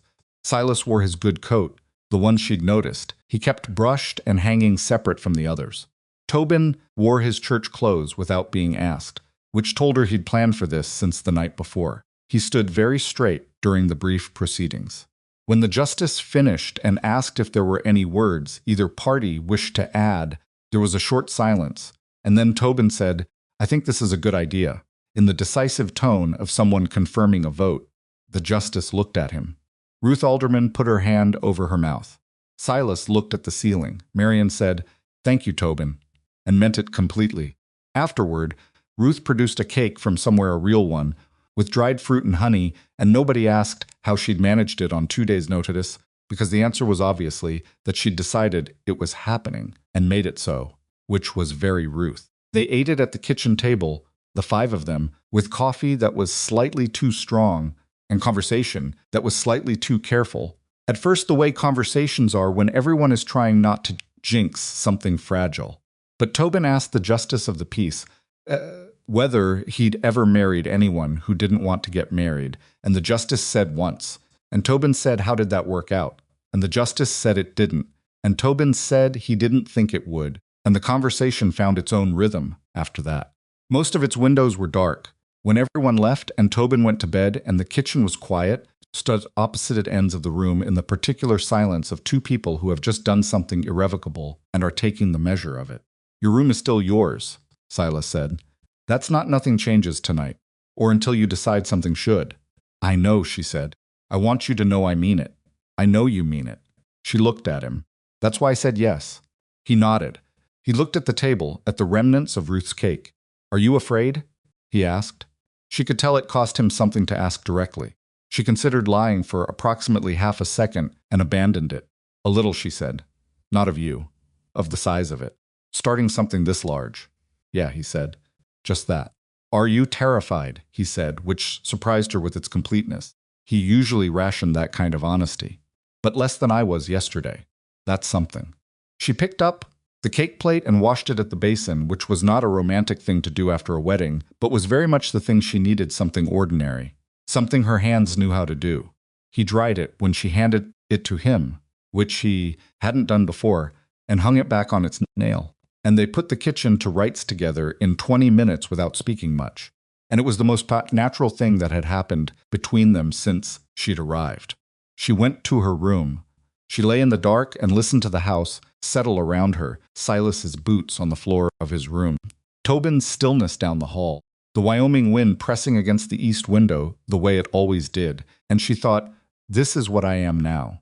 This is who I have become without entirely planning it. And she waited for the weight of that to feel crushing and found it didn't. It felt improbably like solid ground. Augustus Vane made his move 3 days after the marriage. He came to the ranch himself, which Marian hadn't expected. She'd expected lawyers, papers through Crow's office, the distant machinery of legal threat. Instead, he came in a hired buggy on a Saturday afternoon when the sky was the particular flat white of Wyoming in early winter, and he knocked on the front door like a man paying a social call. She answered that she'd known she would. Augustus Vane at 60 was the same man he'd been at 50, immaculate, precise, with the physical containment of someone who has always considered his body a professional instrument rather than a personal one. He had silver hair and a good coat and the particular kind of handsome face that stops being appealing once you know what's behind it. He looked at Marian on her own doorstep and smiled. "Marian," he said. "You look well, Mr. Vane," she said. "I hope I'm not interrupting." "You are," she said. But you knew that his smile didn't waver. It never did. That had been the first thing she'd learned about him, that his pleasantness was structural, like the frame of a building, and had nothing to do with whether he was feeling pleasant. "I've heard there's been a wedding," he said. "Congratulations seem to be in order." "They do," she agreed. "Would you like to offer them?" "I'd like to come in," he said, "if your husband is available." She held the door, and he came inside, and she noted with professional detachment that he took in everything about the kitchen and the front room in the first 6 seconds, the worn furniture, the clean floors, the woodpile visible through the window, the way a man calibrates the resources of a situation before he opens his mouth. She'd watched him do this his whole professional life. She'd told herself then it was just intelligence. She understood now it was something colder. Silas came in from the back of the house. He'd heard the buggy. He always heard vehicles before anyone else, some consequence of years of a working ranch where arriving sounds mattered. He came into the kitchen and looked at Vane and then at Marian, and she gave him the small nod that meant she was all right, not that she was happy. "Mr. Rourke," Vane said, extending his hand. Silas shook it the way men shake hands when they're being civil to someone they've already decided about. "Mr. Vane, sit down." They sat at the kitchen table. Marian stayed standing near the stove because it was her kitchen and she could stand if she wanted. "I'll be direct," Vane said. "I came because I believe in addressing matters personally when possible. I have a valid employment contract with your wife. She left without satisfying its terms. I've consulted with counsel and the claim is enforceable." "Bennett Crow has a different opinion," Silas said. "Bennett Crow is a small-town attorney in a territory that won't be a state for years yet," Vane said pleasantly. "I have 4 attorneys in Baltimore who have handled employment litigation for 20 years. I don't say this to be unkind. I say it because the practical reality of contesting this in court favors my position considerably more than yours." "What do you want?" Marian said. Vane looked at her. "I want what I've always wanted," he said. "Satisfaction of the contract terms. 30 days notice, or the equivalent in damages. Given your current situation," he let that carry what he wanted it to carry. "I'm prepared to accept a cash settlement in lieu of your return to my household." "How reasonable figure," Silas said. Vane named a number. Marian felt Silas absorb it without moving, the same way he absorbed most news, completely still. No visible reaction, all of it going somewhere internal where she couldn't see it. She knew the number was impossible. She knew he knew it too. She knew that Vane had calibrated it exactly to be impossible without being so absurd that it would immediately be laughed out of a courtroom. "That's not a reasonable figure," Silas said. "I think it reflects the actual disruption to my household operations," Vane said. "Marian is a skilled household manager. Replacing her quality of work has proven." "She's not livestock," Silas said. His voice had gone very quiet. Marian recognized the register. "You don't get to price her like a missing asset." Vane's pleasant expression acquired a slight edge. "No one is suggesting. You came to my house," Silas said, "and sat at my table and told me what it would cost to keep my wife. That's what this is." He looked at Vane steadily. "I want you to hear yourself say that. The kitchen was very quiet. Tobin was somewhere in the house. She could feel his presence the way she'd learned to. The particular atmospheric shift of a child who is holding very still and listening. She didn't look toward the hallway. "I'll discuss this with my attorney," Silas said. "You'll have an answer through proper channels." Vane looked at him for a moment, recalibrating. He'd expected, she thought, either capitulation or anger. And he'd gotten neither, just Silas Rourke being immovably himself, which was apparently not something Vane's models had accounted for. He stood. He looked at Marian. "I hope you understand I have no personal animus here," he said. "This is a business matter." "I know," she said. "That's the part that's always bothered me most." He left. They listened to the buggy wheels on the frozen road until they couldn't hear them anymore. Tobin came into the kitchen. He'd been in the hallway, as she'd suspected. He looked at the table where Vane had sat, as if the chair were still occupied by something. "He's going to try to take you away," Tobin said. "He's going to try," Marian said. "He can't," Tobin said. Not a question, a declaration. With all the absolute certainty of someone who has decided something and intends it to be true through force of will alone. Silas looked at his son. "No," he said, "he can't." That was the first time Marian had heard Silas make a promise out loud about something he couldn't entirely control. And she understood what it cost. Him understood it, in the particular way you understand what something costs. Someone when you know how carefully they've learned to avoid the expenditure. She went to the stove and started supper, and neither of them said anything else about it that evening, and Tobin set the table without being asked, and they ate together in the lamplight with the wind outside and the warmth inside, and the particular knowledge, shared silently among all three of them, that something was coming, and they were going to face it as what they now were. A family, improbable, mismatched, assembled by fraud and stubbornness, and the desperate hope of one small boy. But a family. The weeks that followed were the kind that leave marks. Vane didn't come back in person. He didn't need to. His presence in Red Willow was felt through his lawyers, two men who arrived from the east and took rooms at the hotel and were seen going in and out of Orson Vallows Mercantile with a regularity that told its own story. Whatever Vane was paying Orson for his cooperation, it was enough to make Orson forget that he'd spent 2 months humiliating Marian on principle and align himself cheerfully with the man who wanted to finish the job. Bennett Crow worked with what he had, which was limited. He wrote letters. He researched territorial precedent. He had 2 consultations with a more experienced attorney in the territorial capital, who told him the contract clause, in his opinion, overreaching but not impossible to enforce, particularly if Vane moved the case to federal jurisdiction, which he had the resources to do. Marian kept the ranch. She kept teaching Tobin, whose arithmetic had caught up to where it should be and whose reading had begun to exceed it. She kept the garden through the frost, what could be kept, and planned for spring. She wrote letters of her own to women she'd known in Baltimore, to a cousin in Ohio, to anyone she could think of who might have knowledge of Augustus Vane's employment practices that could be useful. She didn't tell Silas about the letters, not because she was hiding them, but because she wasn't sure they'd come to anything, and she'd learned not to offer hope she couldn't back up. Silas sold 2 horses, not the breeding mare, 2 others, good animals, at good prices, and paid St. Vallows $40 debt in full in cash on a Wednesday morning with Crow present as a witness. Orson accepted the money with the expression of a man who'd been hoping the alternative would come through first, but is too greedy not to take cash when it's in front of him.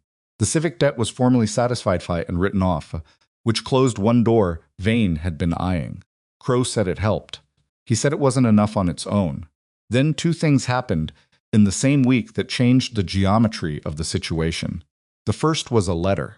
It came addressed to Marian at Raven Creek, postmarked Baltimore, from a woman whose name she recognized immediately, Clara Holt, who had worked in Vane's household 2 years before Marian and had left under circumstances that, at the time, Marian had only half understood. The letter was careful. Clara was a careful woman, she remembered, but its content was not ambiguous. Clara had heard, through the communication network of former domestic employees that existed in Baltimore the way all underground networks exist, that someone was contesting a Vane employment clause. She had a story. She wanted to know if it would help. Marian sat with that letter for a long time. Then she wrote back. The second thing that happened was Hester Vallow came to the ranch again. Marian heard the buggy and expected another siege, and was already composing her response when she opened the door and looked at Hester's face and stopped. Hester Vallow looked diminished, was not quite the right word, but it was in the neighborhood. The careful architecture of her public face was intact, but something underneath it had shifted, the way a house shifts when the ground moves. She was standing on the porch with her gloves in her hands, folding and unfolding them, which was the first time Marian had seen her do anything that wasn't completely deliberate. "May I come in?" Hester asked. Marian stood aside. They sat in the front room, which nobody used, because it felt right for whatever this was.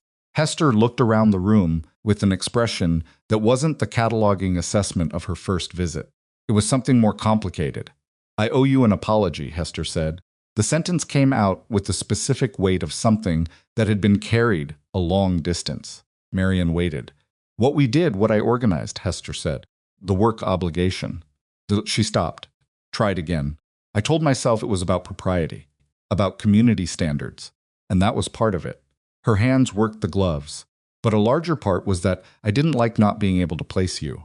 You didn't fit any category I knew how to manage, and I managed that discomfort by making you into a problem." Marian looked at her. I've watched you for months now," Hester said. "What you did with that labor. How you did it. The women who came." She paused. "My daughter came, did you know? 3rd week. She didn't tell me, but I found out. 18 years old, and she made her own decision about it." Something moved briefly behind Hester's eyes that might have been pride and might have been humiliation, and was probably both. She said you never complained.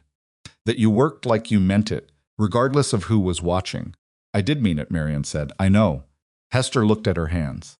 "I know you did, and I made you do it for reasons that weren't what I said they were, and that—" She stopped. "That's not something I can make right. I can only say it plainly." The fire in the front room grate was low. Marian got up and added wood, because it needed doing, and because it gave Hester a moment she seemed to need. "Why are you telling me this now?" Marian asked when she sat back down. Hester looked at her directly. "Because that man from Baltimore is in town, and he's telling everyone Hartson who will listen that you're a woman of dubious character who manipulated her way into a respectable household. And the people he's saying it to are looking at me to see whether I'll agree with him." She paused. "And I find that I won't." Marian held her gaze. "I'll testify," Hester said, "if it comes to that. To what I saw. To what kind of woman you are by my own observation over these months. Whatever my original motives were, I know what I saw." She pressed her lips together. "And I'm not going to let a man from Baltimore tell this town that what I saw was something different." The silence stretched between them and was, for the first time, something other than opposition. "Thank you," Marian said. Hester nodded once, short and precise, the way she did everything. She stood, and she put on her gloves, and she left. And Marian sat in the front room for a long time afterward, looking at the fire. She was still sitting there when Silas found her. "What happened?" he asked. He had that particular ability to read a room by looking at her. "Hester Vallow came to apologize," Marian said. He was quiet for a moment. "Did she?" "And to offer testimony, if it comes to it." Sat down in the other chair, Hester's chair, still slightly warm. "Things are moving," he said. "They are." She looked at the fire. "Crow needs to know. Clara Holt from Baltimore may testify. Hester will. If there are others." "There will be," Silas said. "Vane's operated the same way for years. Clara Holt won't be the only one." She looked at him.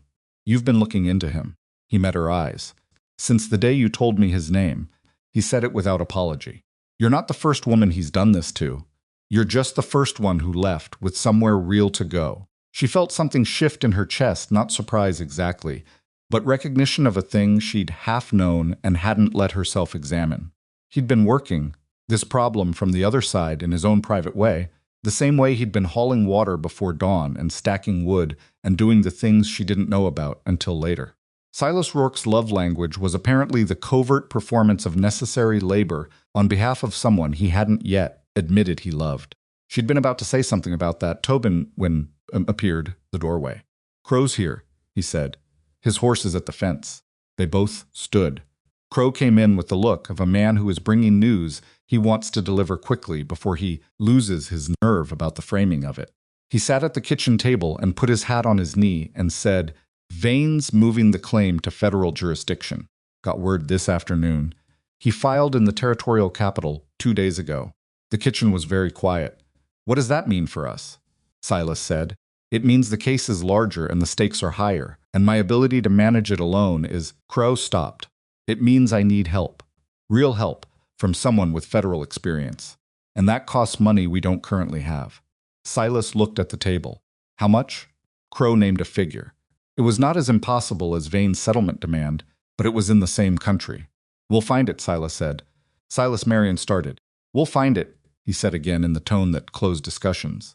Crow looked between them with the expression of a man who has learned to take his clients at their word, even when he has doubts. There's one more thing, he said. Vane's lawyers have submitted an affidavit questioning the validity of your marriage, claiming it was conducted in undue haste for the purpose of avoiding legal obligation. It was 4 days after I proposed, Silas said, on a kitchen table in front of 2 witnesses. I know, Crow said. The argument they're making isn't about how you did it. It's about why. He looked at Marian. They're going to argue that the marriage was transactional, that it was performed specifically to complicate Vane's claim. And to support that, they're going to argue that the relationship had no foundation, no real basis. How do they plan to prove that? Marian asked. By calling witnesses who observed your household before the marriage, Crow said carefully, and making the case that you and Silas had no genuine relationship, that you were a woman living in his house under ambiguous circumstances, and the marriage was nothing more than a legal maneuver. The room absorbed that. They're going to call Orson Vallow, Silas said. Almost certainly, and he'll say exactly what they need him to say. He'll say what serves him, Crow said, which is the same thing in this case. Tobin had come into the kitchen at some point during this, and he was standing near the wall, very still, listening with the focused attention he brought to things that mattered. He looked at Marian, then at his father, then at Crow. I could testify, he said. All 3 adults looked at him. I wrote the letters, he said. I know everything about what happened. I know what she said, and what he said, and when things changed and why. He met Crow's eyes with the steady directness that was, she thought, entirely his mother's. Nobody could say the marriage was fake if they heard me talk about it. Crow looked at him for a moment. You're 8 years old, he said, not unkindly. I'll be 9 in 3 weeks, Tobin said.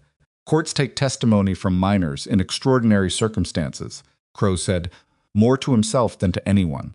And this is, he turned his pen over. This is a somewhat extraordinary set of circumstances. I know things nobody else knows, Tobin said, about what Papa did. Before dawn. Going to town, he looked at his father. I saw you, I never said anything, but I saw you. Silas's face did something complicated and private. Tobin, you went into town before it was light, Tobin said. You did her work so she'd have less to do. You did it for weeks. Nobody knew. He looked at Crow. That's not a fake marriage. That's not a legal maneuver. He stopped, hunting for the word, then settled for the simple one. That's real. The kitchen was very quiet. Crow was writing something in his notebook. He wrote for a while, then looked up. I'd want a court-appointed guardian to agree to the testimony, he said. But he looked at Marian and Silas both. The boy is right. That's exactly the kind of detail that's very hard to manufacture. Whatever he needs, Marian said. Silas looked at his son. Tobin looked back. Something passed between them that was too private for the room, and then Silas answered the table and said, Let's hear what you need, Crow. The preparation took 3 weeks. Crow brought in an associate from the capital, a younger woman named Frances Aldrich, who had done federal employment cases and had opinions about everything, and wasn't shy about any of them. She interviewed Marian for 4 hours the first day and 6 the second. And her questions were the kind that found the gaps in your account and pushed on them until you either reinforced them or admitted they were gaps, and Marian found her exhausting and completely necessary. She interviewed Silas for 3 hours and came out looking satisfied, which Marian suspected was unusual. She interviewed Tobin for 40 minutes and came out looking like she'd met something that surprised her. Clara Holt's letter had been followed by 2 more. She was willing to testify. A second woman, a name Marian didn't recognize, had contacted Crow directly. She'd had a similar contract clause, had left Vane's employ 3 years earlier, had been paying a quiet settlement for 2 years to avoid court. She was done being quiet. Her name was Helen Marsh, and she'd make the trip from Pittsburgh if it came to a hearing. 2 witnesses with direct experience of Vane's contracts, Frances Aldrich said, at the kitchen table, with her papers spread from one end to the other. Plus Hester Vallow's character testimony, plus your own account. Plus she glanced toward the hallway where Tobin had gone after his session with her, the boy. Is it enough? Marian asked. Frances looked at her with the honest directness of someone who has learned to be straight with clients because false comfort costs everyone later. It gives us a real case, she said. Whether that's enough depends on the judge, the day, and about 6 things I can't control. She paused. But I'll tell you this, Vane's lawyers are going to have a harder morning than they planned. The hearing date was set for the 2nd week of February. The night before, Marian couldn't sleep. She lay in her room, which was still her room, though the word her had acquired different weight over these months, and listened to the house around her. Tobin's silence down the hall, familiar now. The distant sounds of Silas still awake, moving quietly in the way he moved when he was working something through. She heard his footsteps stop outside her door. A knock, not demanding soft, the kind that offers itself and doesn't require anything. Yeah, she said. He opened the door and stood in the frame with his arms at his sides. The lamplight from the hallway was behind him. I can't sleep either, he said. I know.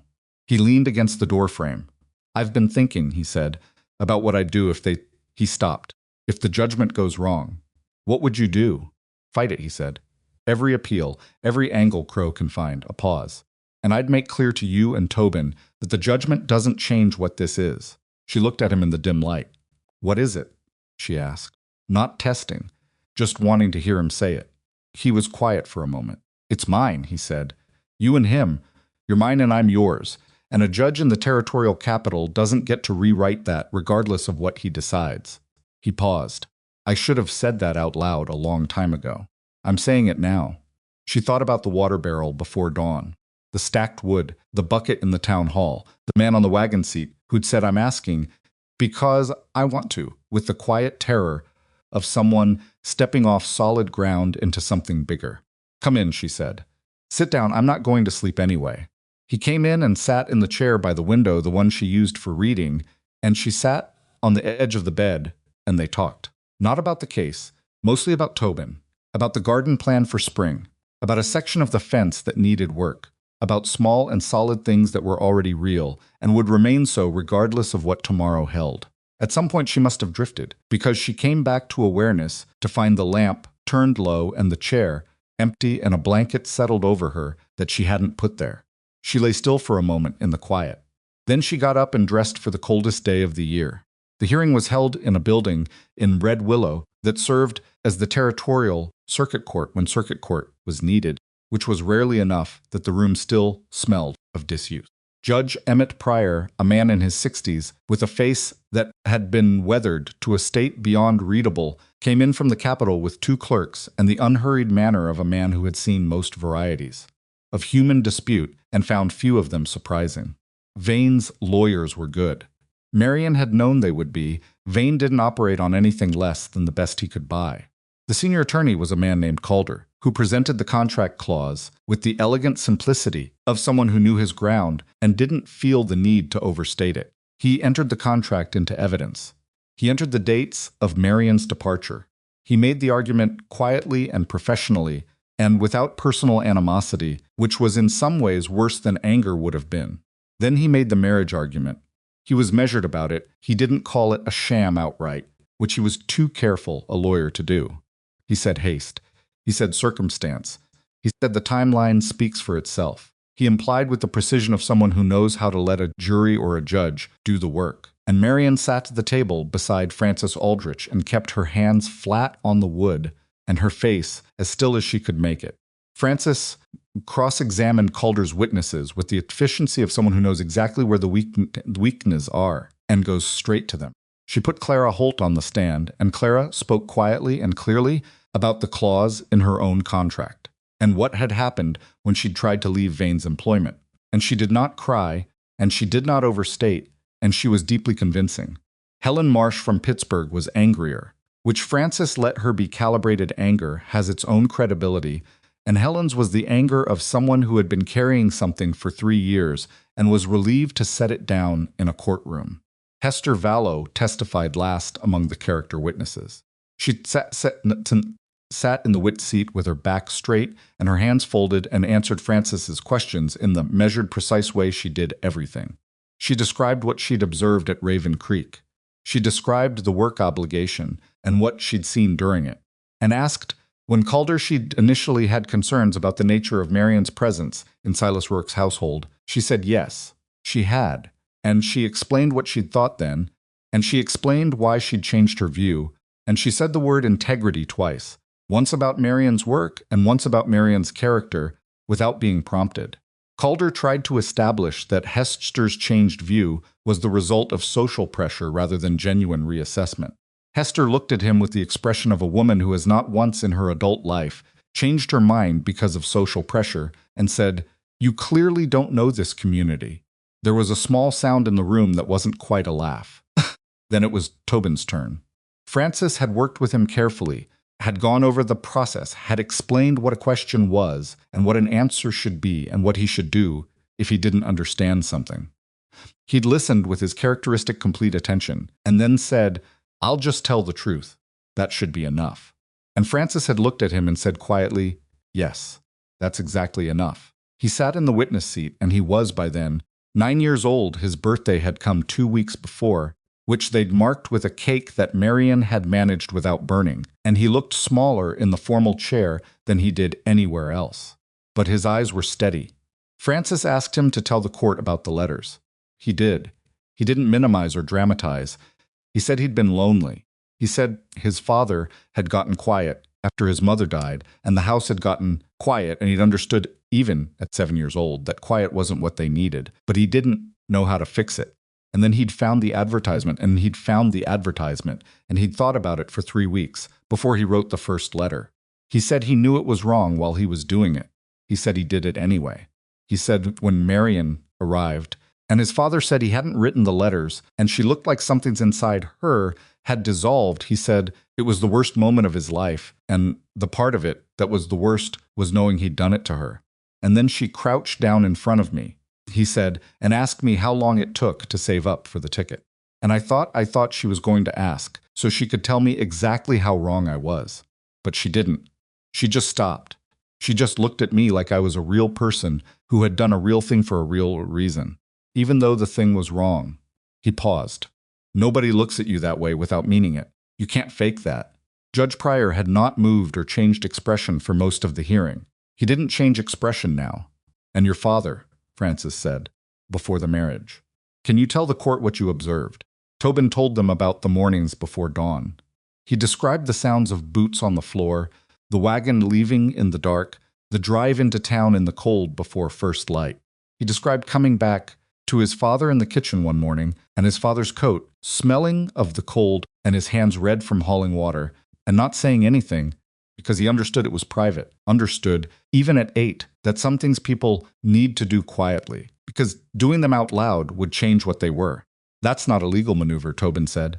He said it looking straight at Judge Pryor's, the way Marian had taught him to address someone when he had something important to say.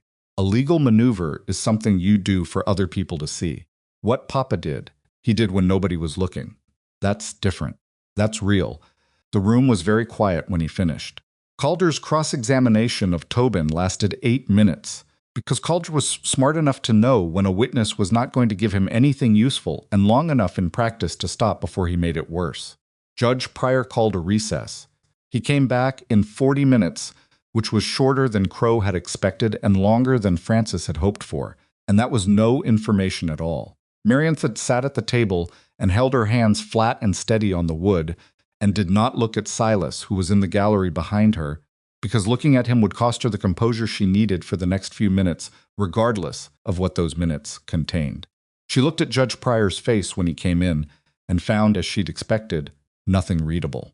He settled his papers. He looked at both tables. This court finds, he said, in the deliberate cadence of someone reading a decision he's considered carefully, that the employment contract clause cited by the plaintiff is not enforceable under territorial law as applied to the circumstances of this case. He paused.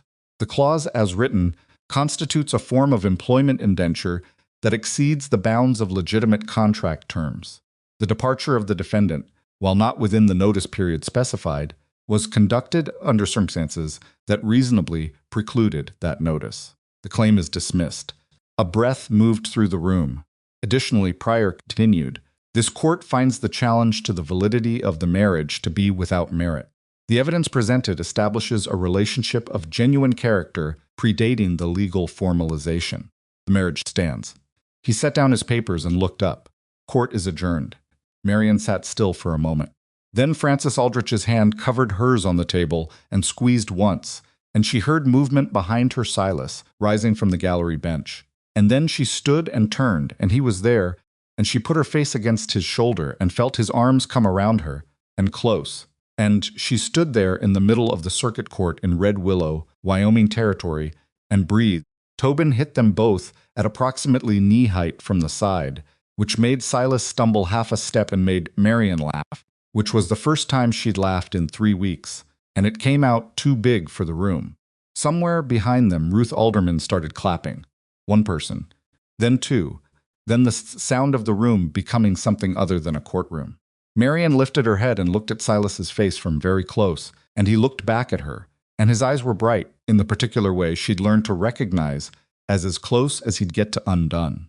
"Okay," she said. "Yeah," he said. She reached down and put her hand on top of Tobin, which he allowed with the dignity of a boy who had just testified in federal court and felt entitled to some gravity. Outside the courthouse, the February sky was doing its flat gray thing, cold and enormous and completely indifferent to the outcome of anything. Wyoming went on being Wyoming. The town went on being the town. But Marian Ellsworth Rourke walked out of that building with her name and her freedom and her family intact. And the ground under her feet was solid, and she knew with the bone-deep certainty of someone who has earned the right to it that it would hold. The ride home from the courthouse took 40 minutes and felt like 10. Tobin sat between them on the wagon seat, which was where he'd sat the very first day she'd come to Raven Creek, and the symmetry of that wasn't lost on Marian, though she didn't say it out loud, because some observations belong to the person who makes them and nobody else. The sky had started to break up by mid-afternoon, the flat gray pulling apart into something with more movement and light, and the road back to the ranch was familiar enough now that she didn't have to think about where they were going. She just knew. Tobin fell asleep against her shoulder somewhere in the last 2 miles, which was the first time he'd done that he wasn't a child who leaned on people easily, who allowed himself the vulnerability of being physically tired in the presence of someone else. She felt the weight of his head and held very still so he wouldn't wake. Silas noticed. She could see him notice in the way his hands relaxed on the reins. They didn't speak. There wasn't anything that needed saying yet, and they'd both gotten past the point of filling silence, just to prove it wasn't uncomfortable. The horse knew the way. The cold was the kind that bites at the edges but doesn't penetrate if you're moving. Raven Creek Ranch came into view around the last bend, the house, the barn, the fence line running west toward the ridge, and Marian looked at it with the particular eyes of someone seeing a place they've decided is theirs. Not claimed. Decided. There's a difference. She'd been decided about this place for months, if she was honest. Longer than she'd admitted to herself, because admitting it had felt dangerous while everything was uncertain. Now the uncertainty had been ruled on by a territorial judge, and she could afford the honesty. Silas stopped the wagon in the yard, and Tobin woke up the way he always did, immediately and fully, as if sleep were a switch with only 2 positions, and climbed down before either adult had moved. He stood in the yard and looked at the house and the barn and the sky with the expression of someone taking inventory of something precious. "It's the same," he said. "What did you expect?" Silas said, climbing down. "I don't know," Tobin said. "I thought something might look different." He paused. "I thought I might feel different." "Do you?" Marian asked. He considered this with his characteristic seriousness. "Yeah," he said finally. "I think I do." He looked at them both. "I think it's that nothing's going to be taken away now." Neither she nor Silas had an answer for that, which was fine because Tobin didn't wait for one. He went to check on the horses, the way he did every afternoon when they came home. Because the animals needed attending regardless of what had happened to the humans, and that practicality was something he'd absorbed from his father, without either of them realizing it was happening. That evening, Marian made the best supper she'd managed since arriving in Wyoming, not because the ingredients were different, but because she cooked without the low-grade dread that had been her companion for months.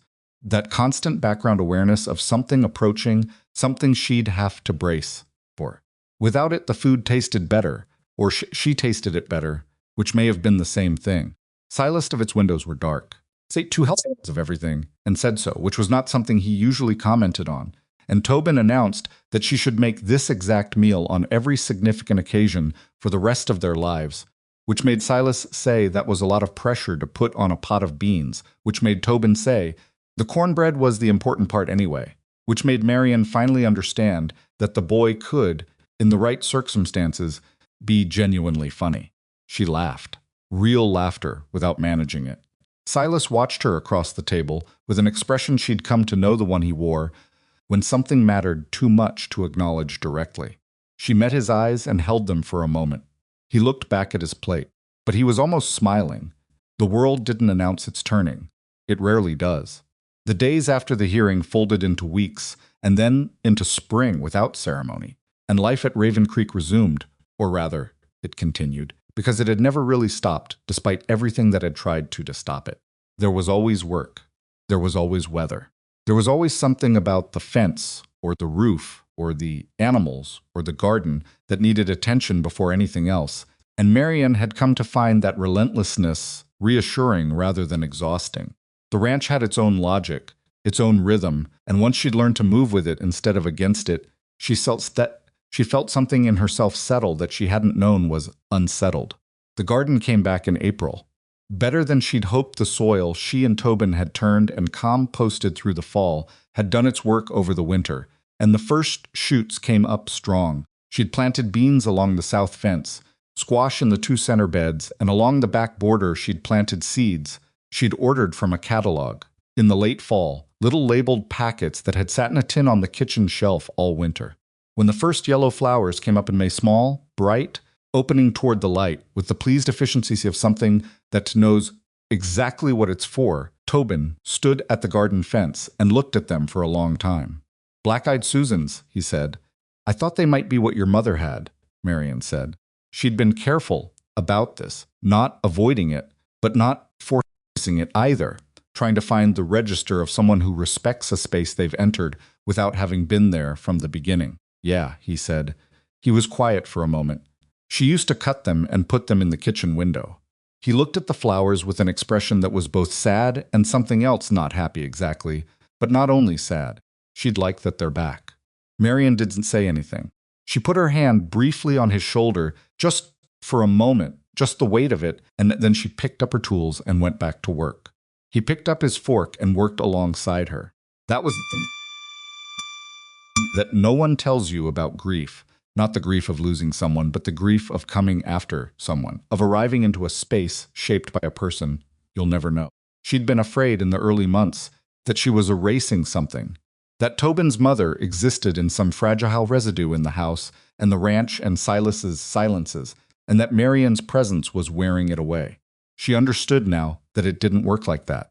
The woman who had planted those garden beds, who had raised Tobin's stubbornness and Tobin's eyes, who had been patient with Silas in ways he didn't think he deserved, she was in the architecture of them. She wasn't erasable, and Marian wasn't a replacement, which meant she didn't have to be. She's just who she was, which turned out to be enough. Silas was the one who said it plainly. One evening in June when they were sitting on the porch, after Tobin had gone to bed and the Wyoming summer was doing its extraordinary slow thing with the light, he said, "I think she'd have been glad about you." He said it to the middle distance, not to Marian directly, which was his way of saying something private in the presence of someone he trusted. Marian looked at the same middle distance. "I hope so," she said. "She was practical," he said. "She'd have seen what you've done. For him." For he stopped. For this. He meant the ranch, the house, the two of them sitting on the porch in the long summer light. All of it. "I'm glad of it too," she's simple. Just that. He reached over and covered her hand with his, the way he'd started doing without announcement, without making anything of it, just the presence of it, the warmth. She turned her hand over and held his. They sat like that until it was full dark. Red Willow changed around them, which is to say it stayed mostly the same, but recalibrated where Marian fit in it. The thing about small towns, the thing she'd come to understand through hard experience, is that they have long memories for how they've treated people. And that memory generates either shame or defensiveness, depending on the person, and both of those can look very similar from the outside. Some people who had been part of the campaign against her couldn't look her in the eye at the dry goods counter. Others were almost aggressively warm, compensating in the overcorrected way of people who know they behaved badly and haven't found the language for it. She treated both kinds the same way, with ordinary courtesy and no reference to what had happened. She wasn't performing forgiveness. She just didn't have the energy for grudges. And she'd learned that withholding warmth from people who were trying, however clumsily, to do better was a waste of a quality she'd rather apply elsewhere. Hester Vallow was its own category. She came to Raven Creek for the first time willingly, not with a complaint or a warning or a mission on a Saturday in late spring. She brought her daughter, whose name was Adelaide, and who was 18, and had her mother's bearing, and it turned out considerably less of her mother's certainty about things. Adelaide sat at the kitchen table and watched Marian work with the frank, unguarded attention of someone who is trying to learn something and isn't bothering to hide it. Hester sat across the table and drank tea that was slightly too strong, which Marian noticed and which Hester didn't mention, and they talked about nothing much, the spring, the garden, a dispute at the mill that had nothing to do with either of them, and it was the first conversation Marian had ever with Hester that wasn't about Marian, which was an improvement by any measure. As they were leaving, Adelaide paused at the door and said, without preamble, "Do you think it's possible to become someone different from who your family decided you were going to be?" Marian looked at her, 18 years old, and already carrying the question that most people don't articulate until much later, if ever. "I think," Marian said carefully, "that you can become who you actually are, regardless of what anyone decided. Whether that's different from what they expected depends on how accurate they were." Adelaide looked at her for a moment. Then she nodded, the way young people nod when they're putting something in the file to think about later, and went out to the buggy where her mother was waiting. Hester, gathering her reins, said, "She likes you." "I like her," Marian said. "She asks real questions." Hester looked at her daughter, and then at Marian and said, "Yes, she always has." And something in her voice was not armor for once, just a mother, looking at a daughter she was still figuring out how to know. The idea about the school started small, which is how the ideas that matter usually start. Tobin was 9, then 10, and his education had long since outrun what Red Willow's one-room schoolhouse could offer. The schoolhouse had a teacher, a young man named Parks, who was earnest and underprepared, and was doing his best with 40 children and one outdated reader. Parks himself was the one who came to Marian, not with a request at first, but with a question. He'd heard she'd been teaching Tobin. He wondered if she'd be willing to look at the older children who had moved beyond what he could give them. She came in on Thursday afternoons, then Tuesday and Thursday, then 3 days a week, and then Parks sat down with her and said, "Honestly, you're the better teacher. I know it, and you know it, and the children know it. I don't say that to be self-deprecating. I'm good with the younger ones. But for the older students," he stopped. "They need more than I have. The town won't pay for 2 teachers," she said. "No," he agreed. "But they might pay for a school that handles older children separately, if there were someone to make the case for it." She looked at him. He was, she realized, 24 years old and smarter about the politics of the situation than she'd given him credit for. He was offering her the argument and stepping back from it, which was a genuinely generous thing. "Let me think about it," she said. She thought about it for 3 weeks, which was her usual speed for decisions that looked small and weren't. She thought about it while she was in the garden, and while she was cooking, and while she lay awake in the room that was now solidly and unambiguously hers, listening to the house around her. She thought of what the children in Red Willow had, and what they lacked, and what a decade without adequate education cost a place that was already isolated. She thought about Tobin, about the hunger in him, the way he absorbed knowledge with the intensity of someone who understood instinctively that it was a form of protection. She brought it to Silas the same way she brought everything directly, at the kitchen table, without preamble. "I want to start a school," she said. "A proper upper school for children who've outgrown Parks's room. I want to run it, and I want to make the case to the town for funding." He looked at her. "You know who'll push back." "I know who pushed back on everything else," she said. "I'm still here." He was quiet for a moment, but it was the quiet of a man whose answer is already formed and is just checking it. "What do you need from me?" "To not talk me out of it," she said. "And maybe to speak at the town meeting. If you're willing." He said, "Tell me when."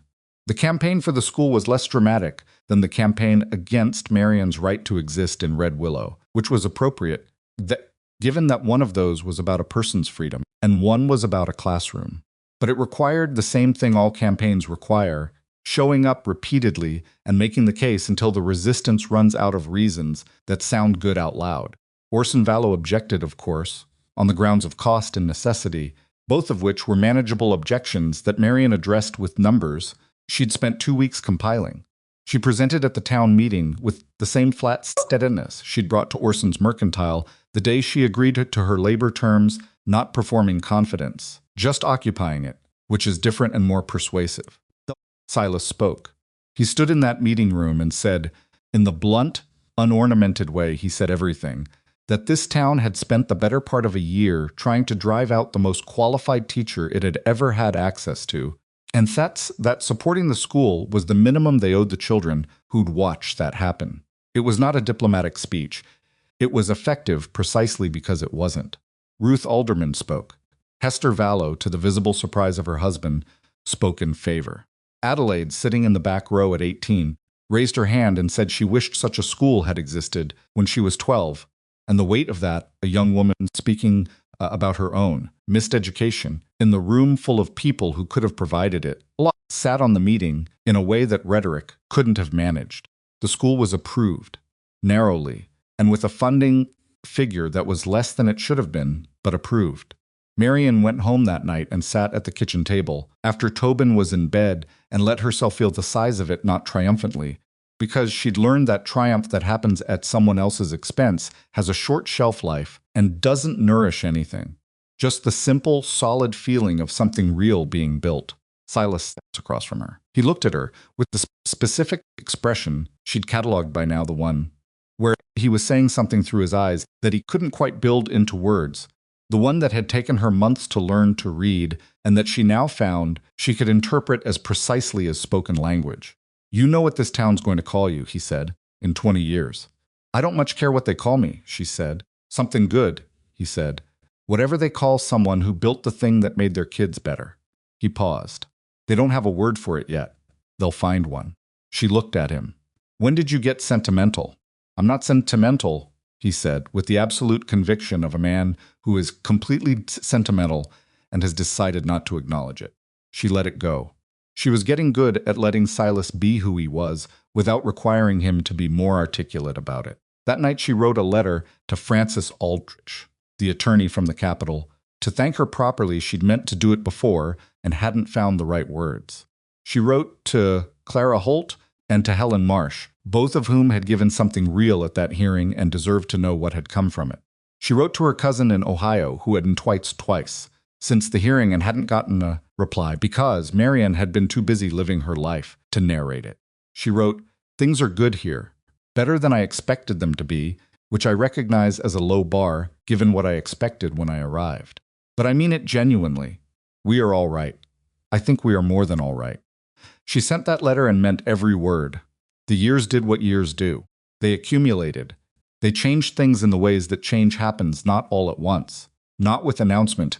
Most of its windows were dark, but in the slow accretion of mornings and seasons, and the particular way people who live together long enough start to move with each other's rhythms without noticing they've learned them. Tobin grew up.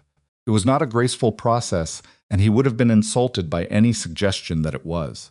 He was 11 and difficult, then 13 and nearly impossible, then 15 and occasionally almost bearable, and throughout all of it, he read everything he could get his hands on and asked questions that regularly exceeded what Marian could answer, which she told him which she told him directly, because she thought it was important he know that the limit of someone's knowledge wasn't the limit of the question. She ordered books from the East. She wrote to Francis Aldrich for legal texts when he started asking about law. Francis sent them with a note that said simply, "This one's going to be trouble. I mean that as a compliment." He was 16 when he first said out loud what Marian had been watching build in him for years, that he wanted to study law. He said it at the kitchen table, the way the important things in their family always got said, directly and without ceremony, and usually during a meal. "There's a school in the East," he said. Aldrich wrote that they take students from the territory, with the right letters of recommendation. Silas looked at his plate for a moment. Marian watched Silas not react, which meant he was reacting entirely on the inside. "What kind of law?" Silas asked. "Employment law," Tobin said. He met his father's eyes. "Contract law. The kind that protects people when the terms are written against them. The kind that would have protected Marian," he didn't say. He didn't have to. Silas looked at his son, this boy he had raised, partly well and partly badly, and always with everything he had, and said, "All right. Let's find out what they need." It took 2 more years, which Tobin spent at the school in Red Willow and also at Marian's kitchen table, which had produced better results anyway. He corresponded with 3 law schools. He was accepted by 2. He chose the further one, which was on the East Coast, which cost more, which he chose anyway because its faculty was the best in employment and contract law, and Tobin Rourke was constitutionally incapable of choosing the easier option when the harder one was right. He left in the fall of his 18th year. The morning he left, Raven Creek was fog-covered and cold in the way of early October, the way that promises the winter behind it. He loaded his bag, one bag, a good one. Marian had bought him for the occasion, into the wagon, and he stood in the yard and looked at the house and the barn and the garden, which had long since become a proper thing, with raised beds and a stone border, and the black-eyed Susans coming back every year without being asked. He turned around. Marian was standing on the porch. Silas was beside her. Tobin looked at them both, and his face did the thing it sometimes did, the careful composure, cracking briefly at the edges to show what was underneath. The boy who had spent 5 months of odd-job money and forged his father's name and addressed an advertisement and written 4 months of letters and stood shaking on a train platform, hoping against calculation that someone would come. "I know I made a mess of things," he said, "at the beginning. You know that's not how I see it," Marian said. "I know," he said, "but I want to say it anyway." He looked at Silas. "Papa son," Silas said. Tobin walked up the porch steps and put his arms around his father, which was not something he did easily, and which Silas received with the slightly stunned quality of a man who is always a little surprised by how much he needs the things he needs. Silas's arms came around him and held solid and real. Then Tobin turned to Marian. She opened her arms and he walked into them, and he was taller than her now, had been for almost a year, and it was strange and right. The way children becoming themselves is always both. She held him the way you hold something you're going to have to let go of, which is differently than holding something you can keep. "You wrote the wrong letter for the right reason," she said quietly, into his shoulder. She felt him still. "That's what I'll always think," she said. "That's what I want you to carry with you." He pulled back. He looked at her. His eyes were bright in the particular way of Silas's eyes when something mattered too much to manage. "I'll write," he said. "I know you will," she said. "You've always been a very good letter writer." He laughed, short and genuine and cracking at the edges. He got into the wagon. He drove away. He didn't look back, which was right. You look forward when you're going towards something. And he was going towards something, had been going toward it since he was 7 years old, and decided that sitting quietly in a silent house was not something he was willing to accept. Marian stood on the porch and watched until the wagon was gone around the bend, and then she stood there a little longer, looking at the road. Silas put his hand on her shoulder. She put her hand over his. They stood there together in the October fog, in the particular quiet of a house that has just become 1 person smaller and didn't say anything for a while, because there wasn't anything that needed saying. The grief and the pride of it were the same thing, and they both felt it, and neither of them tried to make it into something easier than it was. The baby was not planned. This was the version of events that Marian told people when asked, because it was true, and because she found the precision of it more honest than the alternative framing, that it was a surprise but a welcome one, which was also true, but felt like it was managing the information in a way she didn't have the patience for anymore. She was 37. She'd believed, without examining the belief too carefully, that motherhood, in the biological sense, was something the timing of her life had moved past. When the evidence suggested otherwise, she sat with it alone for 4 days before she told Silas, partly because she needed the 4 days, and partly because she wanted to be certain of her own ground before she stood on anyone else's. She told him at the kitchen table, direct, no preamble. He went very still in the particular way he went still when something large had landed, and he was taking its measure. "You're sure?" he said. "Yes." He looked at the table, then at her, then at the table again. She watched him work through it, the fear, the responsibility, the particular terror of a man who has loved someone and lost her, and is now being given something new to love and lose in the way all love eventually loses. She didn't try to rush him through it. "Okay," he said finally. "That's all?" He looked up. "What else is there?" She thought about it. "Nothing, I suppose." "Then okay," he said again. And he reached across the table and put his hand over hers, the way he did the simple, solid weight of it, and she understood that for Silas Rourke, okay contained everything that other men would have made a speech about, and she didn't need the speech. She squeezed his hand. Clara was born in April. This was also Marian's sense of humor at work, or the universes she had planted the garden every spring since arriving at Raven Creek, and her daughter arrived in the same month as the first shoots, which felt appropriate in a way she didn't try to explain to anyone. The birth was not easy. Nothing had been easy, and this was consistent. But Clara arrived small and furious and immediately vocal about her opinions, which told she had met someone who was going to be exhausting and worth every moment of it. Silas held her with the careful, overwhelmed look of a man who has forgotten, over the years, exactly how small the beginning is. He stood there with this tiny person in his hands and looked like someone trying to memorize a thing before it changed, which was what it always was, the first minutes of something that would never be this new again. Tobin wrote from the east when the letter arrived telling him. He wrote back 3 pages, which was long even for him, and the last paragraph said, "I keep thinking about the letter I wrote when I was 8. I keep thinking about how wrong it was and how much came from it. Clara is going to grow up knowing she was wanted before she was born, by a family that built itself out of something improbable. I think that's the best thing I can give her. The knowledge of where she comes from, of what we are." Marian read that letter at the kitchen table and read it again, and then folded it carefully and put it with the other letters. She kept in the old book on the shelf in the front room, where she kept the things that mattered most. The town school continued.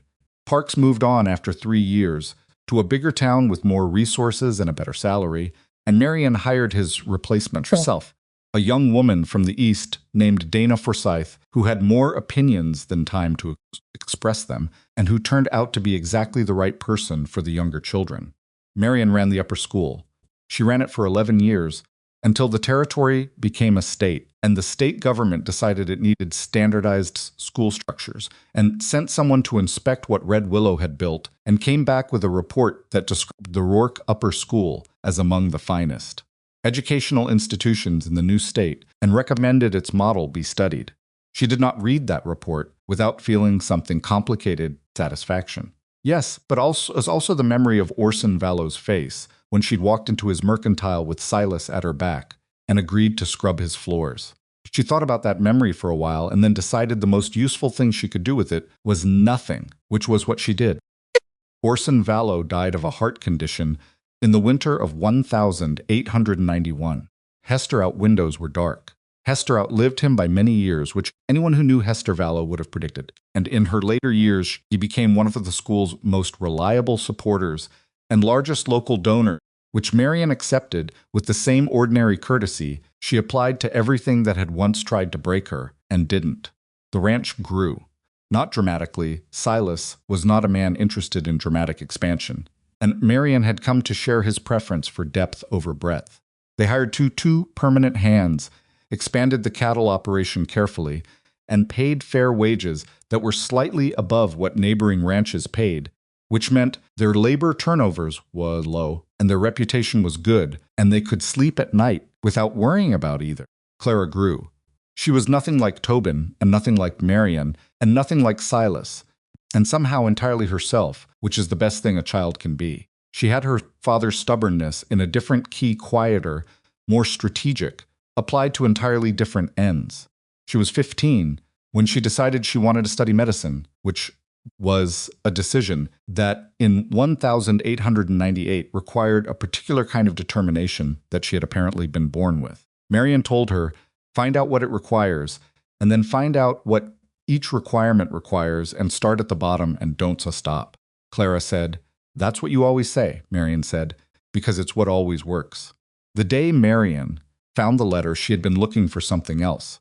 She was in the front room on a Saturday afternoonal fall, looking for a book she'd lent to Dana Forsyth, and gotten back and subsequently misplaced, which happened more than she was comfortable admitting. She was pulling books from the shelf one at a time and finding nothing, and then she pulled the old volume of dictionary, one of the books she brought from Baltimore, in her original bag, and it fell open in her hands, and something slipped out and floated to the floor. She picked it up. She knew the paper before she'd unfolded it. She knew it by the weight and the particular softness at the folds, soft in a different way now than it had been when she'd carried it across the country in her coat pocket, softer from different hands and different years. She unfolded it and looked at the handwriting. Tobin's handwriting at 8 years old. She hadn't seen the original before she'd only ever seen the copies of his letters to her, the ones she'd received and read, until they went soft. This was something else. This was the original letter, written before any of it, written in the cramped, careful, imperfect hand of a child practicing an adult's penmanship, in the voice of a man he was trying to speak for because the man himself had gone quiet. She sat down in the nearest chair and read it. It wasn't long. It was similar than the letters that had followed, those more polished communications she'd read on the train and in her room in Baltimore when she was deciding. This was the first draft, maybe. Or maybe this was the letter he'd written for himself before he wrote the one he'd send. Dear Miss, it said, and then a blank, because he hadn't known her name yet. I am writing to you because my papa needs someone to help him remember that there are things worth doing. He doesn't know I'm writing this. He would stop me if he did. But he is a good man who is sad in a way that won't get better by itself, and my mother is gone, and I am only 8, and I cannot fix it alone. If you come, I will be very good. I will do my share of the work.